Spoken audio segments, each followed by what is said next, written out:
truth, walking the spirit is difficult, dealing with all of the ignorance. But in the Bible, it's still talking about the Bible. What is the benefit? Everything about you counterfeit. There ain't no rebuttal you can counter with. On the internet, you the master teacher. In real life, you powerless. Keep it real with you, I don't have time for this. I ride for this, my forefathers died for this. They cry for this opportunity presently I possess, and right now you are the opposite. If you walk in love, you fulfill the law. Don't get involved and you ain't giving it all. If you ever think it's cool to threaten another man's family, then you already lost. Chemtrails got aluminum, heavy metal saturate the atmosphere. Manhattan Project, time travel, Mandela effect, what happened here?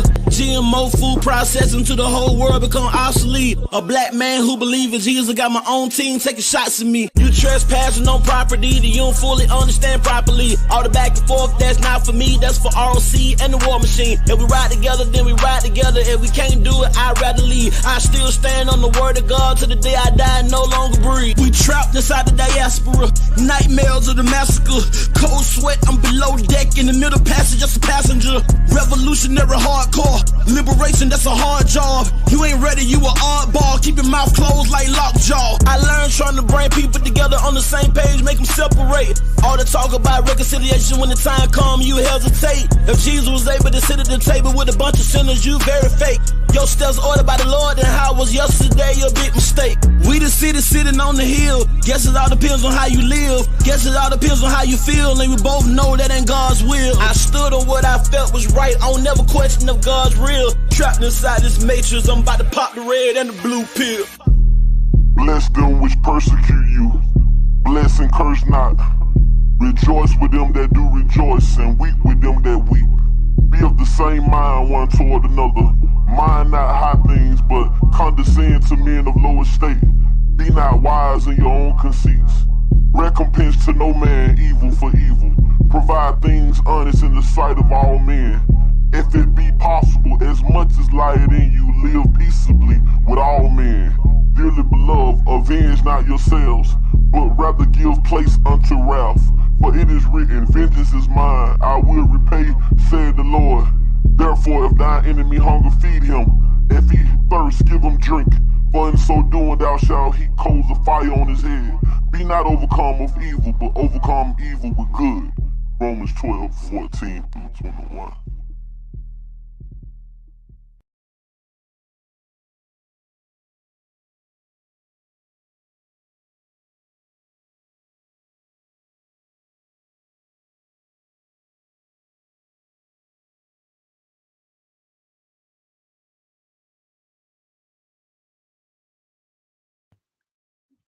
Hey, D-Ray, you there? Yeah, I'm here. What's up? So again, all that shit ain't got nothing to do with your ancestors. Okay? I mean, but that's the whole thing. I think that would be the conversation that you could have, but they would have to prove that. You see what I'm saying? Because if I'm not arguing that, and they arguing that, they got to prove that. You know what I'm saying? That if because I'm haplogroup group E, so they would have to prove that. You see what I'm saying? They would have to prove that E didn't have nothing to do with the creation of the literature that's in question. You see what I'm saying? Not the subsequent hadiths or add-ons that came on later, but the actual books themselves. They would have to prove that. Right, and that's a different conversation because now, all right. So if I'm looking at, I did a build on I think I did it on Clubhouse, and I said, yo, how did Islam come into West Africa? Peace or war? And a lot of people, oh, war. And I'm like, nah, it came through trading. The form of Islam was the Qajaras. They wasn't rocking with the Caliph, all that shit. Then the next day I did another one, and I did it on purpose. How did it enter North and East Africa? And then I actually put Ethiopia as the last word. Is a reason I put that there. And the first thing they come, Egypt. Blah, blah, blah. I said, nah, it goes to Ethiopia first. They got kicked out and went over it. However, when you see the beginning of this is the beginning of these Imanic scholars. And now 641, they go invade. This is the beginning of Islam. So they go invade Egypt. They go and try to invade Nubia, and they go do these things. So when we saying Abrahamic faith, we're talking about when it becomes codified, institutionalized, and even though those hadiths, which is a lot of them, everybody will say, I want the Sahih Bukhari, you want that. They'll say these are not, but there's 73 sects of Islam. And they'll always tell you that there's one that's the right one. And all of these people writing all these things, and they make up these Shahira laws and Maliki school, all that stuff. That is a part of the Abrahamic faith. You can't separate that. But when we see it spreading, that's how it spread, bro. And that's just the truth. Now, if you want to get down to who wrote the book, nobody know that. Nobody's going to be able to tell you that. They don't know that. If you ask somebody, yo, who wrote the Bible? Was it an E haplogroup? Like, I don't know. How you going to say that if there's so many different cultural markers that are on the goddamn haplogroup? I don't know. But what I can say, that the Europeans got Christianity late, I can say that because we know that in the historical record. We know that. Now, who spread Christianity? Who spread this book? Who made that available in all of these different denominations? That was the Europeans. So when they say this, they're talking about it in that form, and that's the form the world got it in. This is why we have the King James Version Bible big in America, because the British took over. If it wasn't the British and it was the Dutch, we would have had the Dutch Reformed Anglican Church. That would be the preferred Bible here in America. So you see what that's how that goes. But if that's a different conversation. You're like, yo, who wrote the book? Nobody on here can tell you who wrote that. Nobody. Or you're gonna say, well, originally it didn't have verses. Facts. You don't know. Nobody knows that. So, but we do know that that book reflects a culture in that Pacific Hemisphere. It affects, you can see majority of that stuff, those stories or those motifs behind that is in that area. And the people that they have contact with. We know that. Other than that, that's it. That's where the conversation stopped. Nobody could tell you who wrote any of that. Nobody can do that. But we can tell you when the religion gets formalized and empire, God, gold, and glory, those three things right there, yeah, that comes under them faiths. So if you can't separate the hadiths from it, you can't separate these wild ass rabbis and that crazy shit that they be writing, because that's a part of it. I mean, so and then you will be a specific school. D-Red would be the school, will be like, this is I'm strictly Torah, strictly New Testament, and this is what it said. It don't say nothing that these rabbis are saying. Now you have your own school. That's your own theology. But the majority is not that. They using all of them writings, bro. So it get crazy at this point. That's true. For the most part, that's true. But then you got like you said, different schools of thought, different sects. Like the Karaites, they don't believe in none of that Gemara stuff. They don't believe in the Talmud. They don't believe in some of the Mishnah writers. They don't believe in none of that shit. What's the name of them other Jews? What's the what they call them? Ultra Orthodox? Well, who's those niggas? Ultra Orthodox believe in all. Yeah. Believe and to be clear, when the Moors went in Spain, yeah, real quick, when the Moors went into Spain in 711 AD, they went in before any codified books of hadith, and before there was any Islamic schools or schools of jurisprudence and whatnot. So when they went into Spain, Malik ibn Anas was 13 years old, and his teacher Jafar al-Sadiq was 12 years old, and neither one of them had learned their craft yet by the time the Moors went into Spain. To that end, like what Yeshua never says, like there's multiple schools of thought and whatnot, right? And so Rob Warren, you were talking about like you come from like a Gullah ancestry, correct? Yes, sir. So when you study Gullah culture, like I think Gullah culture is like the most underrated culture, and people don't study it enough. But when you study it, you find that it's a blend of West African Islam, Christianity, Judaism, etc., and also West African spiritual traditions and whatnot. Would you agree or disagree? I don't know about the Islam part. I know about the Christianity part, because it's syncretic, or syncretized, rather I say. And I could see like with the praise houses and the stuff that they do on the water. I'm not really sure. I never seen that. And when I looked at what's his name, Lorenzo Dal Turner's book, The Africanisms of Gullah, and I have multiple things on that, but no, I didn't see that connection. Really? Because hold on. Oh, go ahead. You didn't see the Islamic connection in his book at all? Well, in Lorenzo Dalterna's book? No, I didn't see that. Not to my. You didn't see the chapter on naming? On who? The chapter on naming. Yeah, and that's the chapter where he talks about the 4,000 words, right?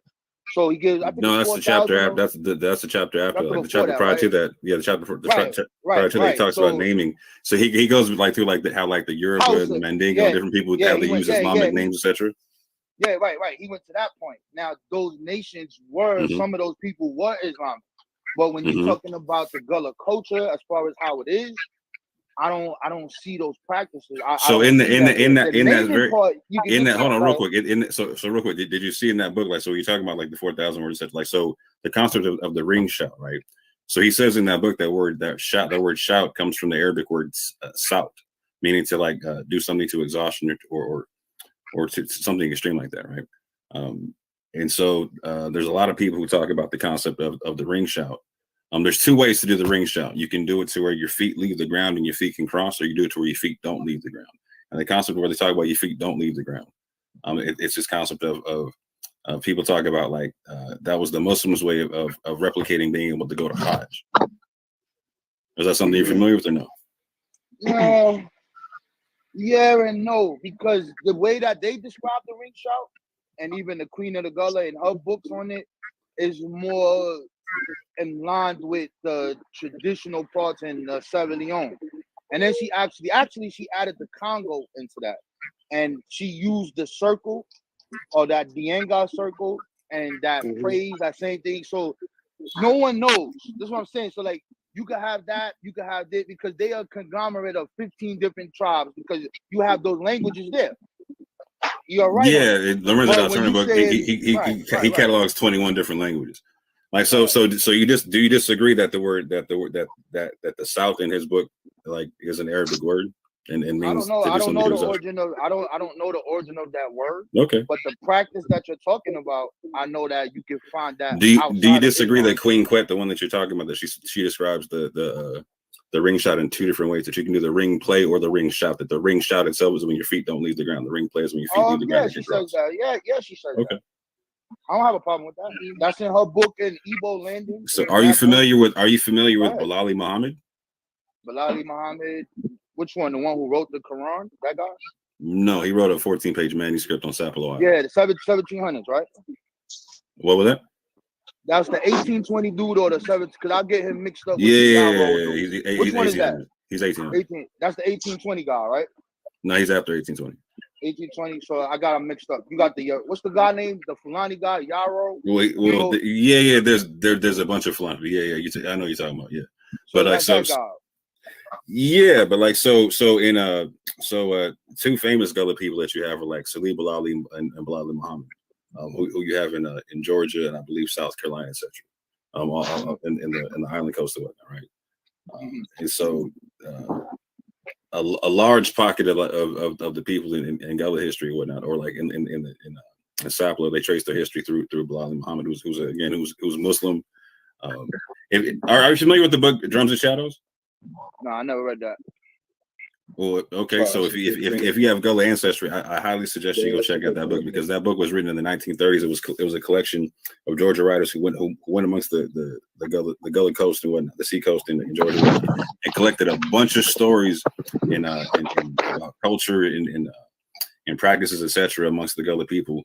Going back, they were talking to people again in 1930. They were talking to people that were 130 years old. They were born in 1800. Right. So like even when you're looking at the conglomerate of that culture, because it's isolated on them islands, this is why it's so important. That's the reason they was able to retain that history. You can take that back to like when we writing from Francisco Menendez. You can take it back even a little earlier than that. You can take it to 1689.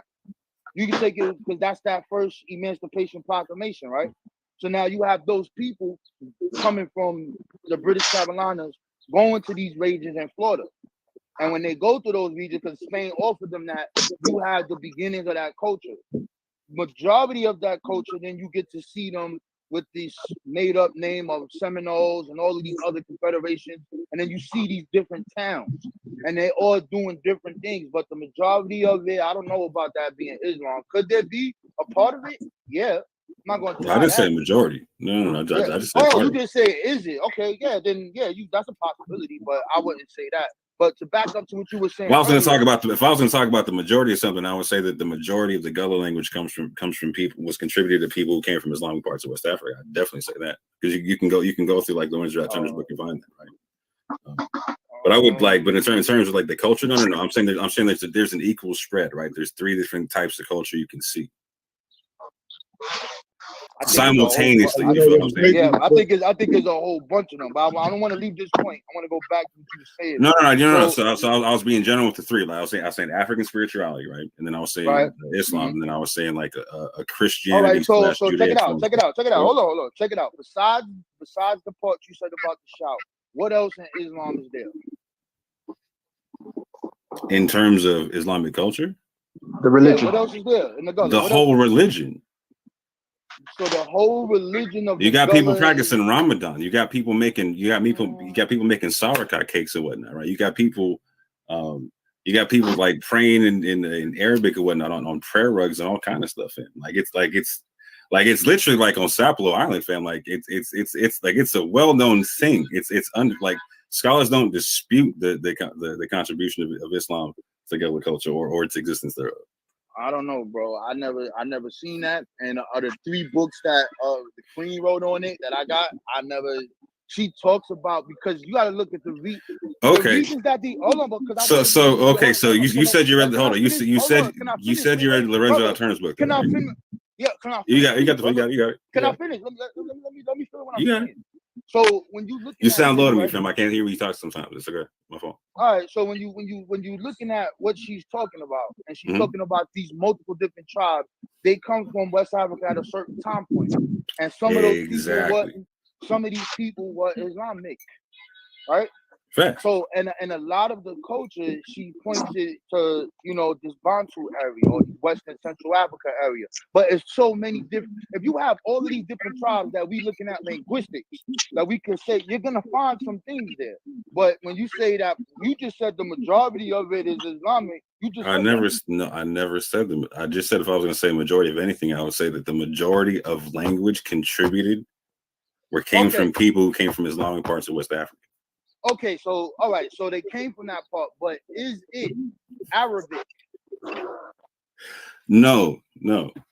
There's direct, like, so in Lorenzo Turner's book that you mentioned, right? He directly cited 47 words in Arabic and also stipulated that he did not do it. Hold on. And he also directly stipulated that he did not do a full-on study on it, right? When you do a full-on study of it, different Islamic scholars have come to around close to 250 different words. Right.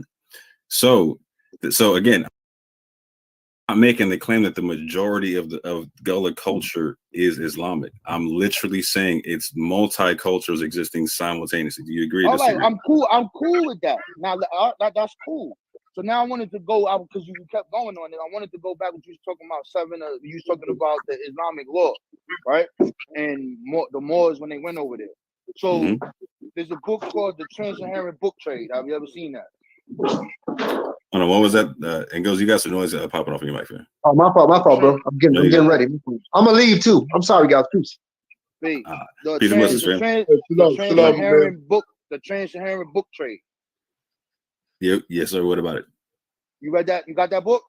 No, I don't. Okay, so in that book, it labels the libraries in Mauritania and the libraries that's over there, and then it has the West African curriculum. So it then begins to talk about this distinct Moorish culture, and it tells you how they teach, and they call madrasas, meaning that there's movable schools, right? So in all of these libraries, you can see from 7 or late 8 or beginning of 800, you can see Arabic books in Arabic. Facts. Right? When you get to the middle of 800, you start seeing books on the Prophet. When you get a little to the end of that, you see Sufism, a whole bunch of that. Fact. You don't see a Quran in West Africa until 1100 AD. Nobody has a Quran. not there, or in them libraries that they have. Rather, I could say that. So when I'm looking at this, I'm like, so what the hell kind of Islam they got here? What are they doing? So when I'm like, okay, so what is the duty of the madrasa? What are they teaching? So a lot of it is mathematics, Arabic, astronomy, what they phrase as alchemy, mysteries, and history, right? And when I looked at that, I was like, damn. And one of their duties was they had to memorize that Quran. So all of those, so when I'm looking at this is a distinct Moorish culture. And now when I look at it until that 1100 AD, you know that end of that temple is a big mark. That's when Yasin Ibn come there, and he doesn't like this Islam that's over there because it's not going according to Maliki law. He called them fake Muslims. And that's what they called Sunni. They called all them kings that because in order to do trading, you had to do that. So I could see that centristic Islam there, and I see it come to the Americans. I see it here in New York where I'm at. When I went to the African burial ground, they show you the juju bags with the Arabic on it. That's not a part of Islam. You can't do that, right? But if we go to Brazil and we see the biggest revolt ever after the Haitian Revolution, 1835, them niggas is writing Arabic. Yeah, fact. They planned that whole thing, and they was Yoruba, and they were syncretized. They were syncretized Olodumare with Allah. So I can see that. A bunch of Fulani down there, yeah. I'm fine with that. I'm cool with all of that. I mean, you can see what you just did now. You showing the cultural markers of a people, of a culture, easily found. There's no bifocals you got to put on. You ain't got to double check this, guess this. We can see that. But it is a fact that most of those people some of them people came from Islamic countries, bro. Islam is in the Senegal. That's like the first place it's at. That shit been there since like Rabon, 900. Rabon, what borough you from, bro? I don't even mean to cut your bill. What borough you from? You know what borough I'm from. You can hear it in my voice. What borough? I said, what borough? What borough you from? Ain't you from Money Making Harlem? You know, you can hear it in my voice. Yeah, he's from Money Making Harlem, Sean.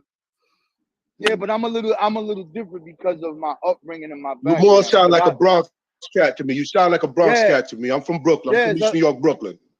Yeah, I grew up in the Bronx. I lived in every borough. That's what I'm hearing. But a lot of it, 169 Morris, Eden Ward over there. I used to be over there, 233rd, all that over there. All right. Yeah, I hear it in your voice. That's what I'm hearing. I don't hear Harlem in your voice. I hear the Bronx. A lot of people say that. A lot of people say that. As a cat from New York, as a cat from Brooklyn, I could tell everybody's, you know, accent. Sean, I'm from Queens. I'm from Queens, brother. Nah, you ain't got no Queens. You ain't got none of the boroughs, bro. You ain't got none of the borough DNA. You not from my haplogroup, bro. I'm from Queens, nigga. Nah, but go ahead. When you say you're not from the New York haplogroup? Hey, I was from Queens. I started to become from Queens when I heard Illmatic, nigga. I heard that. You got converted? You a convert? Hell yeah, I got converted into Queensbridge, nigga.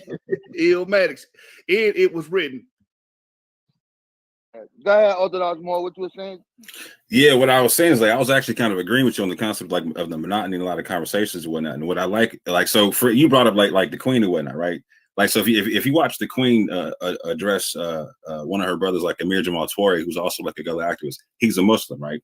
She has no issue, like she'll greet him and say Salaam Alaikum right off rip, right? And then he'll greet her back in Gullah. You feel what I'm saying? And they got respect for each other's traditions and whatnot, right? They don't step on each other because like for them it's all part of the same thing and whatnot. And what I love about the Gullah tradition is when you look at it, it's a blend of a bunch of different cultures and people even doing separate things, right? But getting along together doing it, right? And I think that they have a brilliant blueprint in terms of recognizing the fact that we come from different parts of Africa. Like even in the slave trade, people don't recognize like we have people coming from even East Africa, etc. Right? The cultures look different. Everything's not going to be one culture, whatnot, right? However, there's ways to get together and understand this thing and move forward together to where like we can respect each other coming from different cultures and whatnot. This whole thing about like I got a beef about the culture I identify with is ridiculous because again we're a blend. You go like I said, you go to Lorenzo Dalternes, but he records 21 different languages going into the Gullah language. Like if that's not like a melting pot, I don't know what is.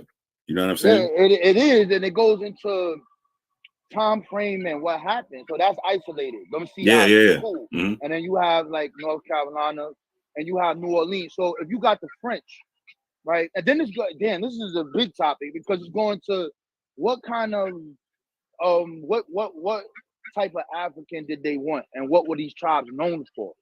So when you're looking at the Rice Coast, who were they getting? So those are what we would call like cultural. You could call them cultural markers that come from those areas to the Carolinas, and then you can see that there. So you'll see Anansi stories there, but you might not see it that big in the north, but you'll see it there. Now, if you go to New Orleans, because the French is there, and the French is in a different part of West Africa, you'll see voodoo and all these other things real big there, but you won't see that big in Carolinas. Now, when these cultures, when we start these migrations for freedom, coming from the south to the west and then the west to the north, all of these things get mixed up. And now that produces a brand new culture. And that's what I call African American culture. But at the base of it is all of that. So for me, I look at it as when I have these conversations, it's basically on history. So when people ask me about, like, if you would have asked me about the prophet and asked me about the Asiatic, I'm going to tell you the same way I told you. I have an issue when it's trying to make these things overshadow and be all real, and this is what just happened here and that. I don't. That's the part I don't go with. Now, when I speak about it, I'm gonna tell you about what the Black Hebrews did in America. I'm gonna show you what they built. I'm gonna show you their technical institute. I'm gonna show you all of that, and then I'm gonna laugh and show you the funny thing. When we talk about Egyptians and Moors, I'm gonna point out the Fahimi movement. Look, this nigga got the Amun Ra on this. However, he built this, that, and the third. If I talk about Noble Jew Ali, I'm gonna laugh at you. You did say you do all these other things, but what did these 5 different sections after he died do? They got towns, they got farmland, they got industry. So that's the major part of it, fraternity. And those fraternities come from West Africa. You just talked about all the Muslims there, all that Sufi brother, that's something that we've been doing even prior to that got there. So, you know, we could talk about it like that, but we never get to that point. Did the Exodus really happen? Are we really Moors? Am I the tribe of Judah? That's where we at still. That's the crazy part. What you just pointed out is the number one factor. What is these tribes, what did they contribute from language, culture, etc. to make us today? And those who identify under any of them banners, a Hebrew, a Moor, Asiatic, Egypt, well, what did they do? And that's and that's where you're gonna see the glory of what they did. Now we're gonna have to peel the layers back because you're gonna see Ethiopianism here before this Egyptomaniac stuff. Everybody talking about they from Ethiopia. They not from over there. They're from West Africa. What are they using for that? They're using the Bible. They're using that verse Psalm 68:2. God shall set forth his hands, Ethiopia or Egypt. I'm probably saying it wrong. You know what I mean? And this is something that we did. To that end, though, do you deny that over 500,000 people came from East Africa in terms of the slave trade? People came from Madagascar. People came from Mozambique, etc. Some people came from South Africa. Yeah, some people came from there. We got the records to show they came from there. So some people are gonna have that ancestry, correct? Like, so why would they be wrong for connecting to that? To Ethiopia? Yeah. Well, you even got people like Dr. Ephraim Isaac, like saying that he believes that there were Ethiopians ever taken in the West African slave trade. It'd be like this, right? It'd be sort of like Marcus Garvey. It'd be sort of like multiple Black abolitionists who will call all of us Ethiopians. It'd be like the Star Order of Ethiopia with Cloveland Green, with Green Cloveland. And he's before Noble Jew Ali. He's the one who originally came with, you're not Black, you're not Negro, we're Ethiopian. That's the problem. You see that? When you say all of the people, Black people in America, we are Ethiopian. That's the problem. I definitely agree. Like, so I'm not somebody who says that everybody's an Israelite, everybody's a Moor. Like, no. I don't do none of that. We don't subscribe to that over here. We don't subscribe to that. I stick up for everybody being what they are. I'm a pan nationalist, right? Whatever you connect to, I'm rocking with you on that, right? And I got no reason to beef on it. That's my whole point. You know what I'm saying? And there's no reason to beef over what I connect to, right? Because like here's what I'm saying. Like our slave trade was so diverse. Our genetics, our culture, our language is so diverse. When you go check it out, that like people are going to like so. What do you expect people to try to connect to it versus accept their own ancestry, right? There's going to be some people who do connect to the East African side of it because they actually have the genetics. You have people in Yap, right? You have people in Yap, like me, some other people. We actually have like Ethiopian, Somali, etc. DNA in small portions or whatnot, right? Like that, but we should expect to see some. We should expect to see some people that have that reflect that via the slave trade, right? We should expect to see people that have the Nigerian, the Ghanaian. I'm cool with all of what you're saying, but the origin of that is that verse. And Psalm 68:2. That's the verse that all of them quote. And they looked at that as a right, but before that, hold on. Let me say this real quick. Let me say this real quick. Hold on. Let me say this real quick. Go ahead.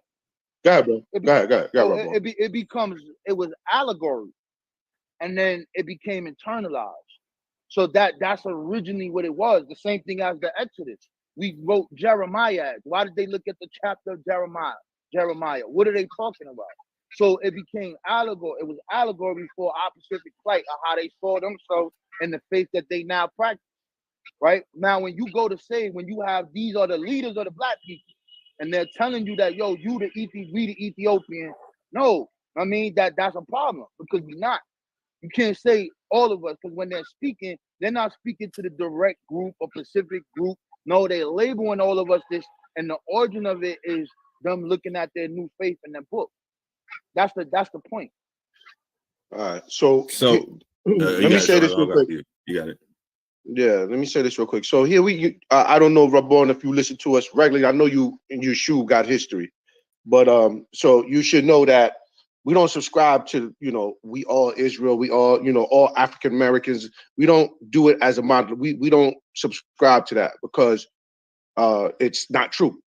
And we beef with a lot of Israel because of that. We're constantly, going back and forth with other Israelites on that concept.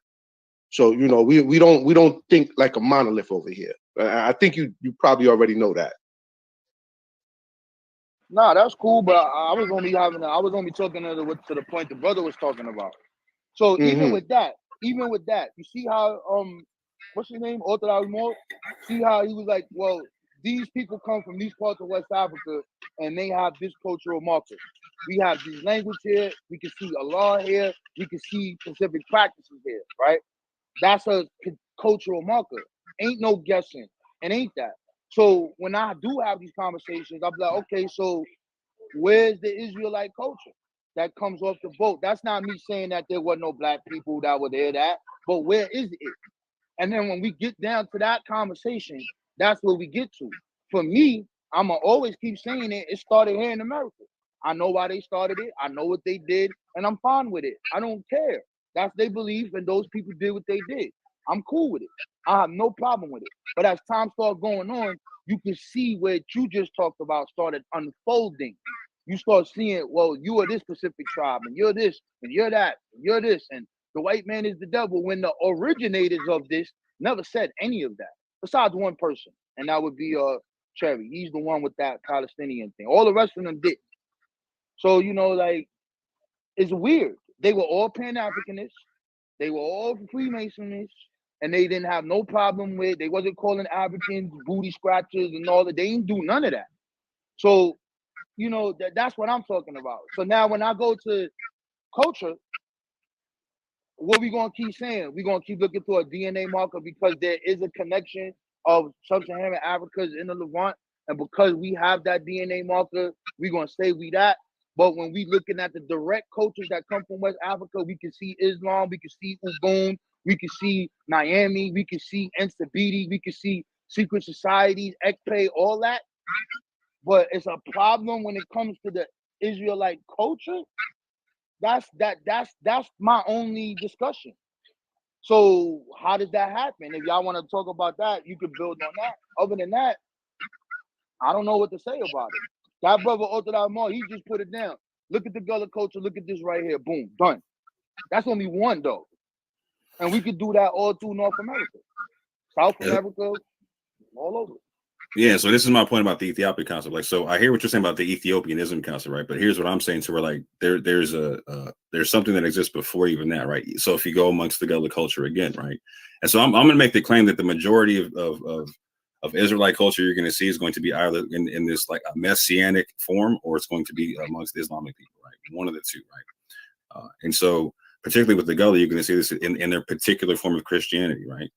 And you can see this very well in the oral tradition, in the actual history of Sapelo Island, in the churches that they built there, etc. In the first African Baptist church that they built in 1865, etc. Right.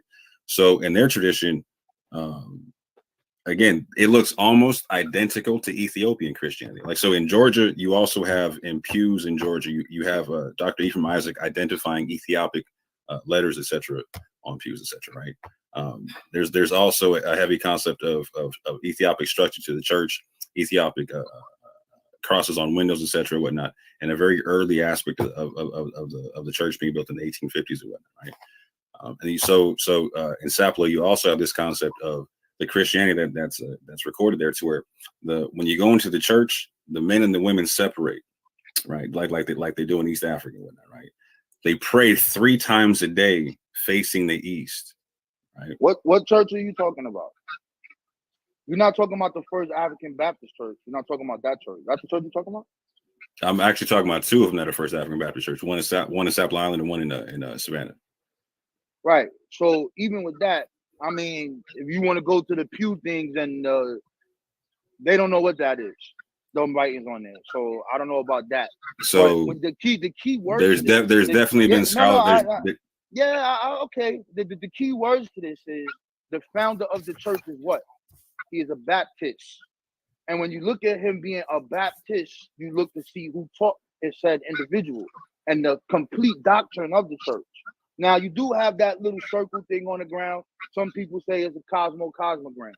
Some people said that they just put those holes on the ground so that they would go under there when whatever happened with the crazy Europeans. Be able to breathe. I don't know. But some people say it's a cosmogram. Whatever may have you. But what you're looking at is the doctrine of baptism. And that right there is not East Africa. That's what that whole church is based on. Okay, so I'm going to finish what I'm saying if you don't mind. So the latter doctrine of the church, I don't disagree 100% at all. And I'm not talking about the church in Savannah, Georgia.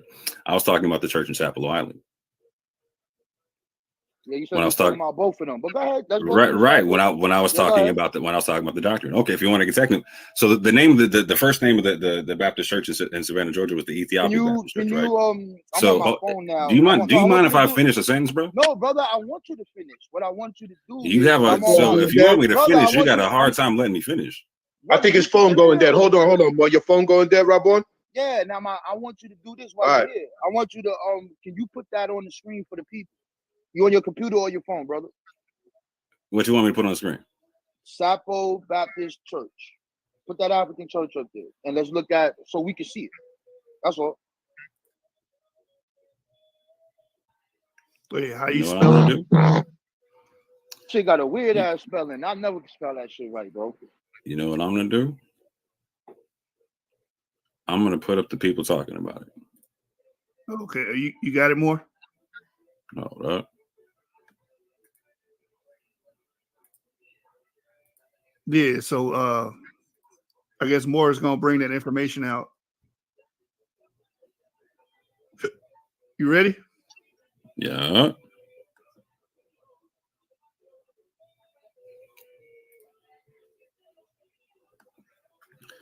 So this is a book called God, Dr. Buzzard, and the Bolito Man by Cornelia Walker Bailey. She is a very famous past Gullah activist who descends from Sapelo Island and also from Bilali Muhammad, etc. She talks a lot about the tradition on the island. And one thing she talks about in her chapter, hold on. God resides in the East. She speaks upon, hold on, let me get it to where she breaks down the prayer.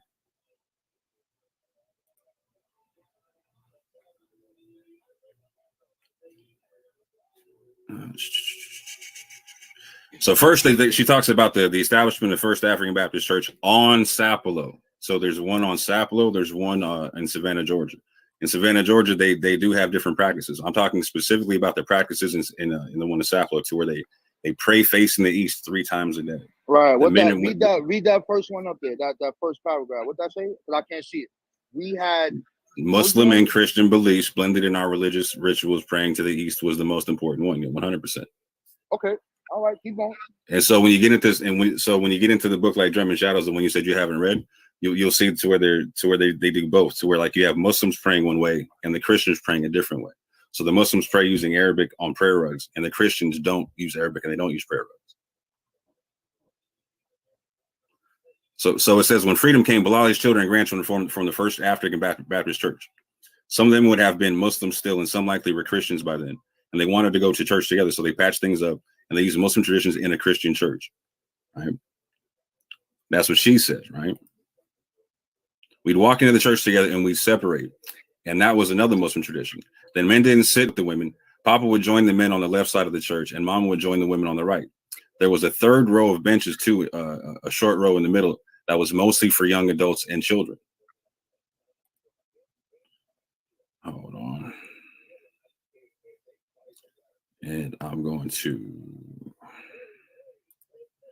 She goes into the concept of when you get baptized into the church. She believed it was connected to the secret society concept as well. She connected it to the Islamic secret societies and whatnot. And so, like I said, Rob Warren, the Israelite traditions you're going to see amongst the Christians and the Muslims in West Africa, right? Wait. Hold on. I want you to keep going.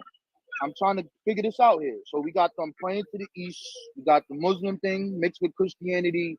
What does this have to do with the Ethiopian? Where's that connection? Because even when you reading that, when you talk about that, like Margaret Washington, she also talks about that, and she relates those secret societies to Sandy and Poro, right? But keep going. I want to know, where's the Ethiopian? Okay, so you're familiar with so you just talked about the secret societies in West African Islam, correct? I said Sandy and Poro. No. Prior in the conversation, you literally mentioned the secret societies in West African Islam. No? And Sufism. 100%. So that was the Islam prominent amongst the Gullah.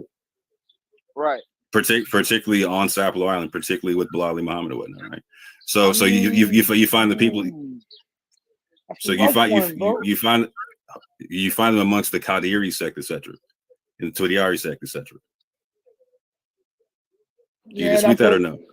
Yeah, that's a weird one. Those sects you're talking about is correct with that, but most of the scholars say that it comes from the secret societies of Sandy and Poro. That's what most. Like so that's who? What I'm saying.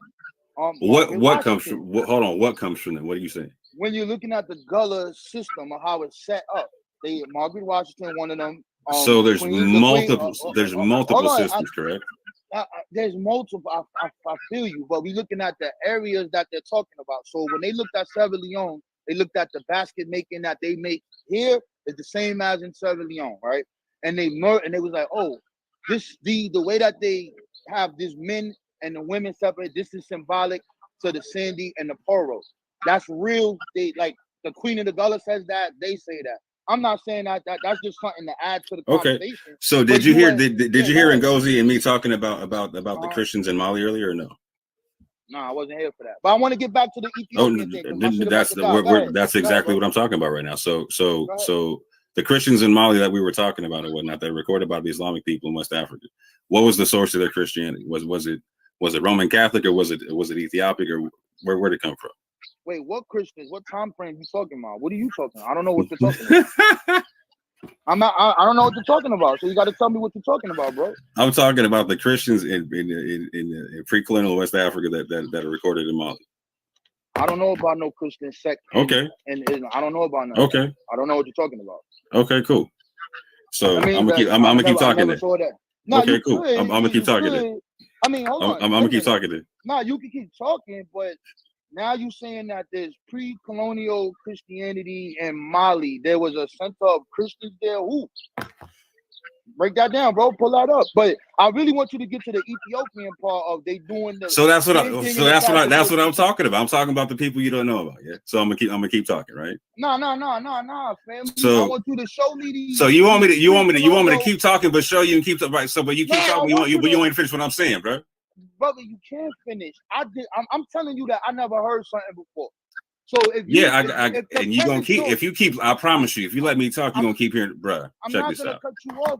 I'm not gonna cut your wisdom. I just want you to that your thing is on the premise of pre-colonial Christian. So we need to go right there. So this is real simple, yeah. This is real simple. Hey, Rob Moore, man, Maji. I promise you, you let me talk, you're gonna hear a bunch of stuff you ain't heard before. But just like I let you talk, fam, and you got all mad because I interrupted you one good time, please stop talking. I'm not mad, fam. I'm telling you, my phone. No, I literally interrupted you one time and you got high, yeah. Bro, and you've been talking when I'm talking all the time. All right, keep it respectful. All right, one mic. I don't have no issue, brother.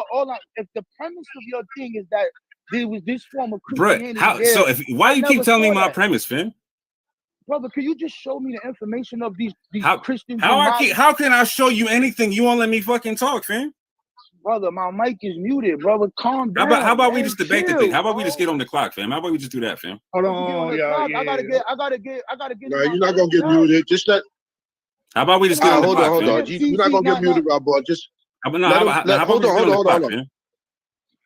No, it's clock time. Hold on. All right, that's up to your shoe. But Rabon, you're not gonna get muted or anything. Just relax. No, that's up to me. Right, but I'm saying to you, Orthodox Moor, if you want to finish your bill and finish giving the brother the information, then just go ahead. Rabon, let him speak, bro.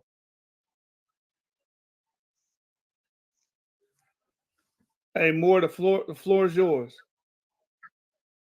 If you want to continue that dialogue, Moore. I don't know if he wants to continue or not, but I've actually literally given the build on this channel. People can go back and watch it, fam. But I'm talking to you right now, bro. Like, what's the problem? I was trying to talk to you, fam. My mic is muted. I'm muted again. I was trying to talk to you, fam. You don't want to talk like you civilized, bro. Now I'm not civilized because I asked a question? What? No, you're not civilized because you're interrupting cats, fam. And you mad because I did the same thing to you. What? I'm not mad. I never was mad. Where are you making this stuff? Bro, you literally got high. You can rewind the clock, bro. Yo, bro, man. So it's this simple. All right, then mute out, fam. Mute out. All right, hold on real quick because I don't want this to go south, brothers. More. Were you referring to? Because I'm looking on Kindle too, because I'm thinking about buying it. Vince Bantu, Engage in Ancient Christianity's Global Identity. Is that the book where that information comes from? That ancient, because Ngozi mentioned it earlier. You could actually, there's another place you can go. Hold on, real quick. And Vince Bantu he actually sources this book, as a matter of fact, in his work, in the work you're talking about. So is that a good book to get? Yeah, you could totally get that book. Yeah, but he also, but in that book he sources this right here. He sources the corpus of early Arabic sources of West African history. I believe he cites al-Dabudari towards the end of the book and whatnot, to where there's a Christian population that's actually flexing on people and in the area. But there's other stuff as well in that book. To quickly go through that book. We one of the major ones who told people to get the book 7 years ago, bro. Like, I want to know what is this. Yeah, shout out to Dana Marnici who told me to get the book. What is this form of this Christianity that you're saying is in Mali? All you got to do is just tell me what it is, bro. Damn, bro. Okay, I'm looking at it now. I actually see it. So if you get the book, a multitude of all peoples engage in ancient Christianity by Vince Bantu, there's a whole chapter on Christianity in Africa. So I'm thinking it's going to be in that chapter. I'm about to purchase the book right now. I wasn't a proponent of this at first, but I've been hearing certain things, and then Ngozi and Moore said the same thing, and he showed me something in the Quran. More, if you want to share that, something in the Quran about the people that subscribe to the Quran would have known about the Gospels or something like that, something to that effect. I'm paraphrasing. Yeah, no, 100%. So the Quran, Gospels, etc., and the previous scriptures and whatnot. And in West Africa, the Gospels in Arabic are recorded and whatnot. Even the Europeans record seeing the Gospels in Arabic and whatnot. You have the Gospels being recorded and translated in Arabic I believe in the 900s in Cordoba, etc., by Arabic Christians and whatnot. And there's consistent trade going from that area down to West Africa. West Africans having consistent contact with like Mesopotamia, Egypt, a lot of different areas, and getting a lot of different literature from those areas and whatnot. That's what I was tripping on Constantly talking about, like, yeah, show me in Brother Rachel, like, yeah, show me the Torah and the Injil and the Gospels in West Africa. Like, well, it was there in Arabic, and people said that they saw it there. You know what I'm saying? But again, like, so to this Christian aspect, so again, like I said, that there was 500,000 people taken from East Africa in the slave trade, first and foremost, right? First and foremost, that's a large population of people, and over 100,000, which are provably were taken to North America, etc. So they're going to show up somewhere, and so in terms of the church in Savannah, Georgia, first and foremost, Dr. Ephraim Isaac did identify Ethiopic letters in that church. Arabic was also identified in that church by multiple scholars. So there's that existence there, right? And so, like, you see, like the lady was talking about, there's a blend of Christian and Muslim traditions amongst the Gullah, right? In certain aspects, right? And so when you go into Drums and Shadows, you go into the book I showed there, and I showed this on a previous presentation on this channel. You can see that their Christianity. Go ahead. Yeah, I don't know. I was just waiting for you to show me this connection. I don't know. As far as the Gullah and how she. Yeah, I'll show you on the clock, fam. I mean, come on with this clock stuff. We just having a conversation, bro. Like, what is wrong with? I was trying to have a conversation with you, bro. All right, man. Listen. So, in what the Gullah Queen says and what the stories say, a lot of those people came from West and Central Africa. You can see a certain form of Christianity that we know that was there. And I'm saying the first church and all of that in there is in the 15th century. I don't know about no pre-colonial or anything. You have to show that. Okay, so and in the praise houses the Queen's talking about, yeah? Please? Can I finish, no, please? I'm interrupting you like you interrupted me. Okay. So in the praise houses that Queen Quet talks about, yeah? So Kempa Vita, what's their Christian tradition? What's their Christian tradition? Where they get it from? Hold on, y'all. One mic, y'all. One mic. Kempa Vita form of Christianity is shown in Savannah, Georgia during the Stoner Rebellion, and they're yelling her chant. This is where we can see that form of Christianity coming here. And we can see that in Florida, all around, and we can see those Catholic confraternities formed by them here in the Americas. I don't know about... Is Gullah Christianity Catholic, yes or no? What do you mean? No, some parts were. Because you have confraternities there. Do you know what a confraternity is? What is a confraternity? Show me the Catholicism in Gullah Christianity. Confraternity. I'm gonna say the word. Show me the Catholicism. What's their practice? Are you listening? What Catholics face the East 3 times a day? Can you listen? Are you listening? 100%. I'm waiting for the Catholicism. Confraternity. The confraternities are the orders. What practice? Confraternity. What practice did they have that was Catholic?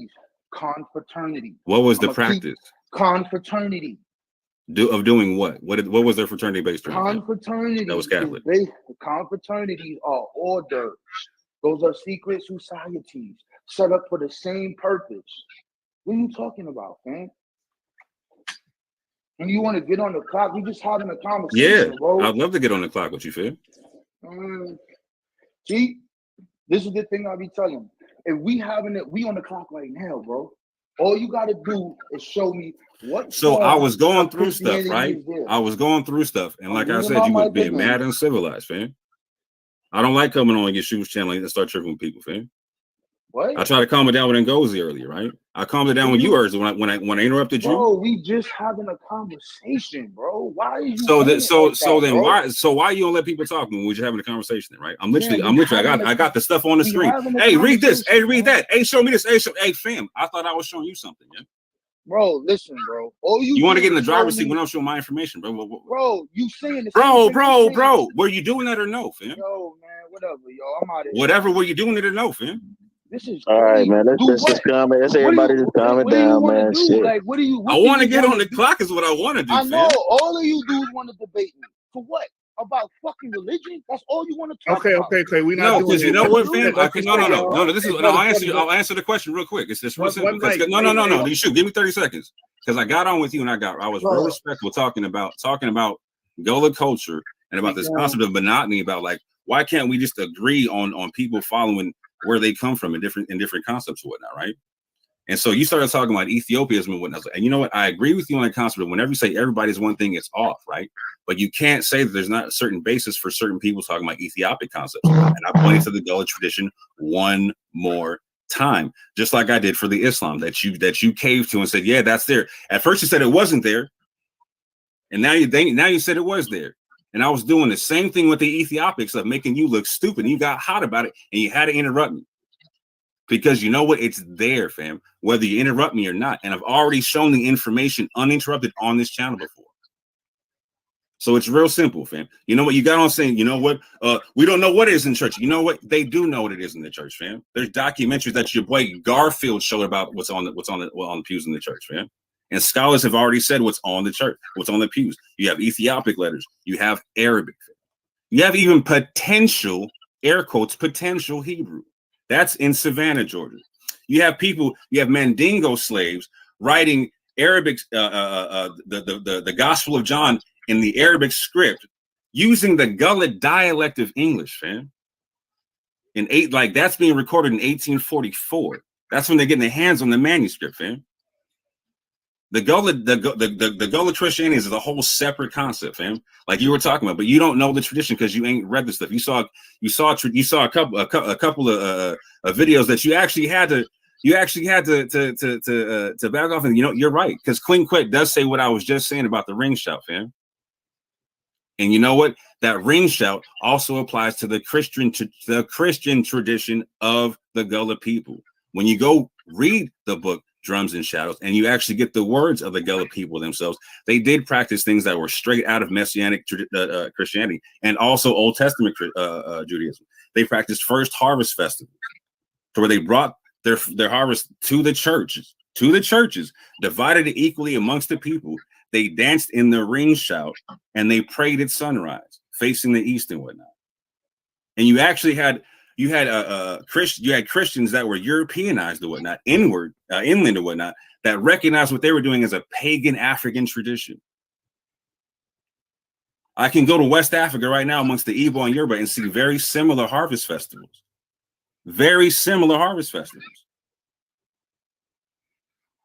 But the concept is this: there's Christianity in West Africa, there's Christianity in East Africa.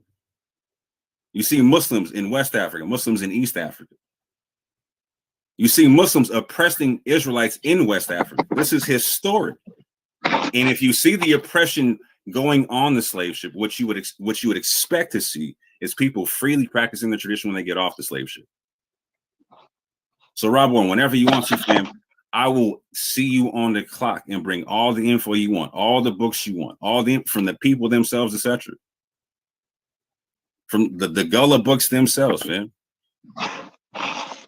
The point is this: their tradition shows an overlapping culture. You have people practicing Islam, people practicing Christianity, people practicing West African spiritual traditions. You see all of that amongst each other.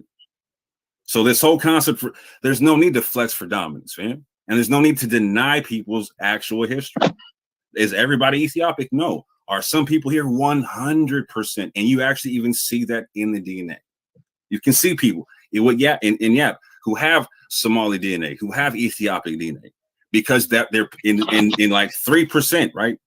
3 to 5% is not a small percentage when you talk about DNA thing. Like that's a decent chunk of DNA. That's because, again, like I said, 500,000 people plus came from East Africa, from Madagascar, Mozambique. And they didn't just come from Mozambique. They were coming from other parts of East Africa, being taken to Mozambique. There's even people, Ephraim Isaac and other people were talking about people being taken from Mozambique and Ethiopia through Central Africa to Angola. and then being taken to slave ports there. You got to ask yourself, why were people in Angola willing to accept Christianity, etc. Right? All right, more. Rob Bourne's back. I just want you brothers just to reset, and so you guys can have a well, he left. Never mind. Go ahead, Moore. Yeah, everything. Real quick, Mo. When I said, I'm sorry, bro, I don't mean to cut your wisdom. When I said it was up to Yeshua, and you said no, it's up to you for the clock. I didn't mean. I know what I was saying is, I thought y'all was. I just thought you meant like get on the clock right now. That's why I said it was up to Yeshua. I didn't mean like. No, I know what you meant. Like you got your old man. All right. I didn't mean to cut your wisdom. Yeah, man. All I had was listening to what your premise was. All I wanted you to show me, because I've never saw it. Where is this Ethiopic Christianity in West Africa? Because you said do you know what form of Christianity was there, and you referred to that. That's it. It's not. This is not a debate. I never saw something before. You said something I never read, never heard before. So I wanted you to show me where's this Ethiopic form of Christianity in West Africa that was transported here into the Baptist church. That's all I asked. And so, like, you keep trying to do every time you talk, is trying to politely pack my stuff into a fallacious argument of what I'm not saying, right? And so, like, I completely told you, and you kept interrupting me through it. And like I said, I'll give you all the sources you want on the clock at this juncture, because I see how you're being politely disingenuous at the moment, right? So, like I told you before, I'm not saying the Baptist tradition is Ethiopic Christianity. I literally said that you can find two forms of Christianity being practiced, even in Savannah, Georgia, and whatnot. The earlier form you see being marked with an Ethiopic concept, and then the second form becomes more of a modern Western Christianity. Right? I was saying that in Sapelo, you can see the form looks more that looks more like the Ethiopic concept, right? To where the people separate in the church, it's where they face the east, where they pray, where they bow, stand, and prostrate when they pray, etc., etc., etc. And there's a blend of even West African stuff. I'm not saying it's solely Ethiopic. But what I'm also saying is, right, like, so do you deny that Dr. Ephraim Isaac identified Ethiopic letters in Savannah, Georgia, in the church there? I deny that whole entire thing. I don't think they know any of that. They don't know what that writing is. So I deny that whole entire thing. And you deny that he personally identified. I'm asking. I'm denying that they don't know what no languages on any of those pews. And I answered you 3 times earlier about this. My whole thing with you is you asked me a question. So okay, how do you so hold on real quick, fam. Brother, can I even get a word out? You asked me a question. You can totally get a word out when I'm done understanding what you're saying. You asked me what form of Christianity was in West Africa, and I'm like, what are you talking about? You said pre-colonial, and you was like, yeah, so it's connected to East and the Ethiopian. And I'm like, wait a minute, all right, so before you get there, this is a real big thing here. What form of Christianity, this Ethiopian Christianity or East Christianity is in West Africa pre-colonial? That's it. That's just a simple question. This is not a debate, fam. Okay, I'm gonna say out, and I'll keep it real short. I'll say monophysite, and I'm gonna keep it tracking back to what I'm talking about. So you're saying that, okay, I answered your question. Now I'm back to asking you a question, right? So you said that there's no language on the pews whatsoever. Do you deny that there's multiple scholars that have identified Arabic on those pews? Bam, I'm denying the whole pews. I asked you based upon what? Based upon what? Based off of what I studied, fam. I answered you 5 times. What did you study that stipulates that there's no Arabic or no gas on the pew? Listen, brother. So I get in my crib and I get on my computer. I'm the king of sharing my screen. If this was Zoom, this shit would have been on the screen by now. Bro, listen, I'm denying that. All I wanted to talk about was this form. What you showed us on the screen, I agree with it. You said they have Muslim forms of and Muslim forms practicing. They blended Muslim and Christianity. Yep. You said they had the slide you showed said that there were Muslims practices there and Christian practices. Yes, sir. Whenever we look at stuff going, people praying to the east, that is directly connected more to Islam. Where is this Eastern Christianity that was in So West in Africa the Bible Where is in the that? Bible, does the prophet Daniel pray towards I Jerusalem don't 3 know, times a day? bro. I don't know about none of that. I know that this is the So Baptist church. so you don't know basic stuff about the Bible. You're denying that there's No, language I on the don't know church. You're not nothing telling me about what, none of and I'm that. supposed to take you serious? I know the faith of the. I know the history of the Black Baptist church. I know who started it. I know about Methodism and them denominations. I know What was exactly what was the first name of the church? The African Baptist Church. No, it wasn't. Okay. So what's up? Okay. When we get on the clock, Bro, just show this the thing, bro. What is up with you dudes with, yo, let's go on the clock. Let's do, we having a conversation now. It's on the clock. It says 4 hours and 54 minutes. So here's what I need you to do. I need you to shut up for exactly 30 seconds. Bro, don't tell me to shut up, fam. I didn't tell you shut up. I don't talk to you. I didn't curse at you. Okay. I didn't talk about your name. I respectfully need you to stop. I respectfully need you to go on mute then, long enough for me to actually show what I'm talking about.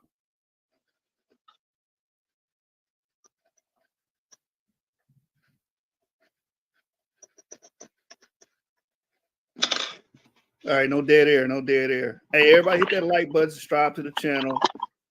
I hope you guys are enjoying the conversation thus far. Let's keep it respectful, brothers. Let's keep it respectful. Hey, Sean, what you think, man? Are you there? It's a very interesting conversation. I'm glad that we're trying our best to keep it respectful. We're born, you know what I'm saying? You came up. You know, I'm glad you came up, you know, and you hung out. Amir, too. I'm glad both of y'all came up, you know. And the rest of the brothers over there in the conscious community, there's nothing to be scared of when you come over here. You can come, you know what I'm saying? We'll let you speak, you know, and get your thoughts and your points across. Yeah, you can get on here and say anything. The Bible fake. We fake. We don't care. We're going to let you get all your sentiments and points across. You know what I'm saying? Hey, D-Red. Yeah, what's up? Hey, why you ain't changed your name to D Blue yet? Because you know you support the liberals. You know what I'm saying? Why you? Oh man, I don't. Hey, D, you know he ain't gonna stop messing with you about that, right? I mean, just Shub is just a he's just a hardcore Trumpian. You know what I'm saying? Hey, D-Red, that's all he is. He's a Republican. He's a Republican. Yeshua's a Republican. I'm taking a page out of Rob Bourne's book. We need to follow. That's a good a Republican. He's not really a Republican. He really just like Trump. You know what I'm saying? But he do like some Republican shit, so he's a Republican. Hey, D-Red. Rob Bourne just came on here and gave us a spiel about following what our ancestors did in America, right? Right. Okay. So, what was the first political affiliation we had after slavery? Here we go. We was Republicans. Okay, thank you. So I'm just following the argumentum that my brother Rob Bourne taught me. Okay. Whatever. Don't use Rob Bourne's argument to facilitate your Republican bullshit. Okay. Oh, we lost Rob Bourne, man. But yeah, man. Hey, can I share my screen real quick, please? Yeah. Oh, he right back. He came right back. So y'all can go back and see this full presentation I gave on this channel a long time ago, whatnot. Hold on right quick. Let me get to it.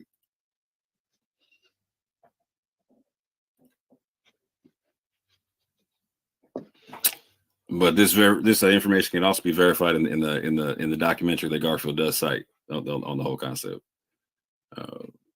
The Ethiopian Baptist Church of Jesus Christ was the original name of the first African Baptist church. As the original church on the left, that's the and how it's structured. This is an Ethiopic church on the right.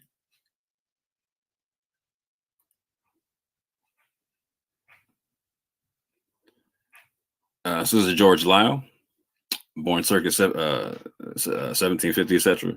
First African American to be ordained and first Baptist to go as a missionary to any other land in Jamaica. And so what people need to understand about this time period is that if you were a Christian, particularly if you were like a preacher or whatnot, you were allowed to move a lot freer around the area than if you were just like a regular layman or whatnot. And so being traveling preachers or whatnot had a large foundation in terms of like the Underground Railroad and whatnot, in terms of freeing slaves, etc. Whatnot. Not all of it, but there's definitely a portion of it that's involved in the history of the First African Baptist Church in Savannah, Georgia. So now drop this. Hold on, let me drop this in the. Hold on. Let me get this link right here. I'm gonna drop it in the back, and I'm gonna drop it in the chat for everybody.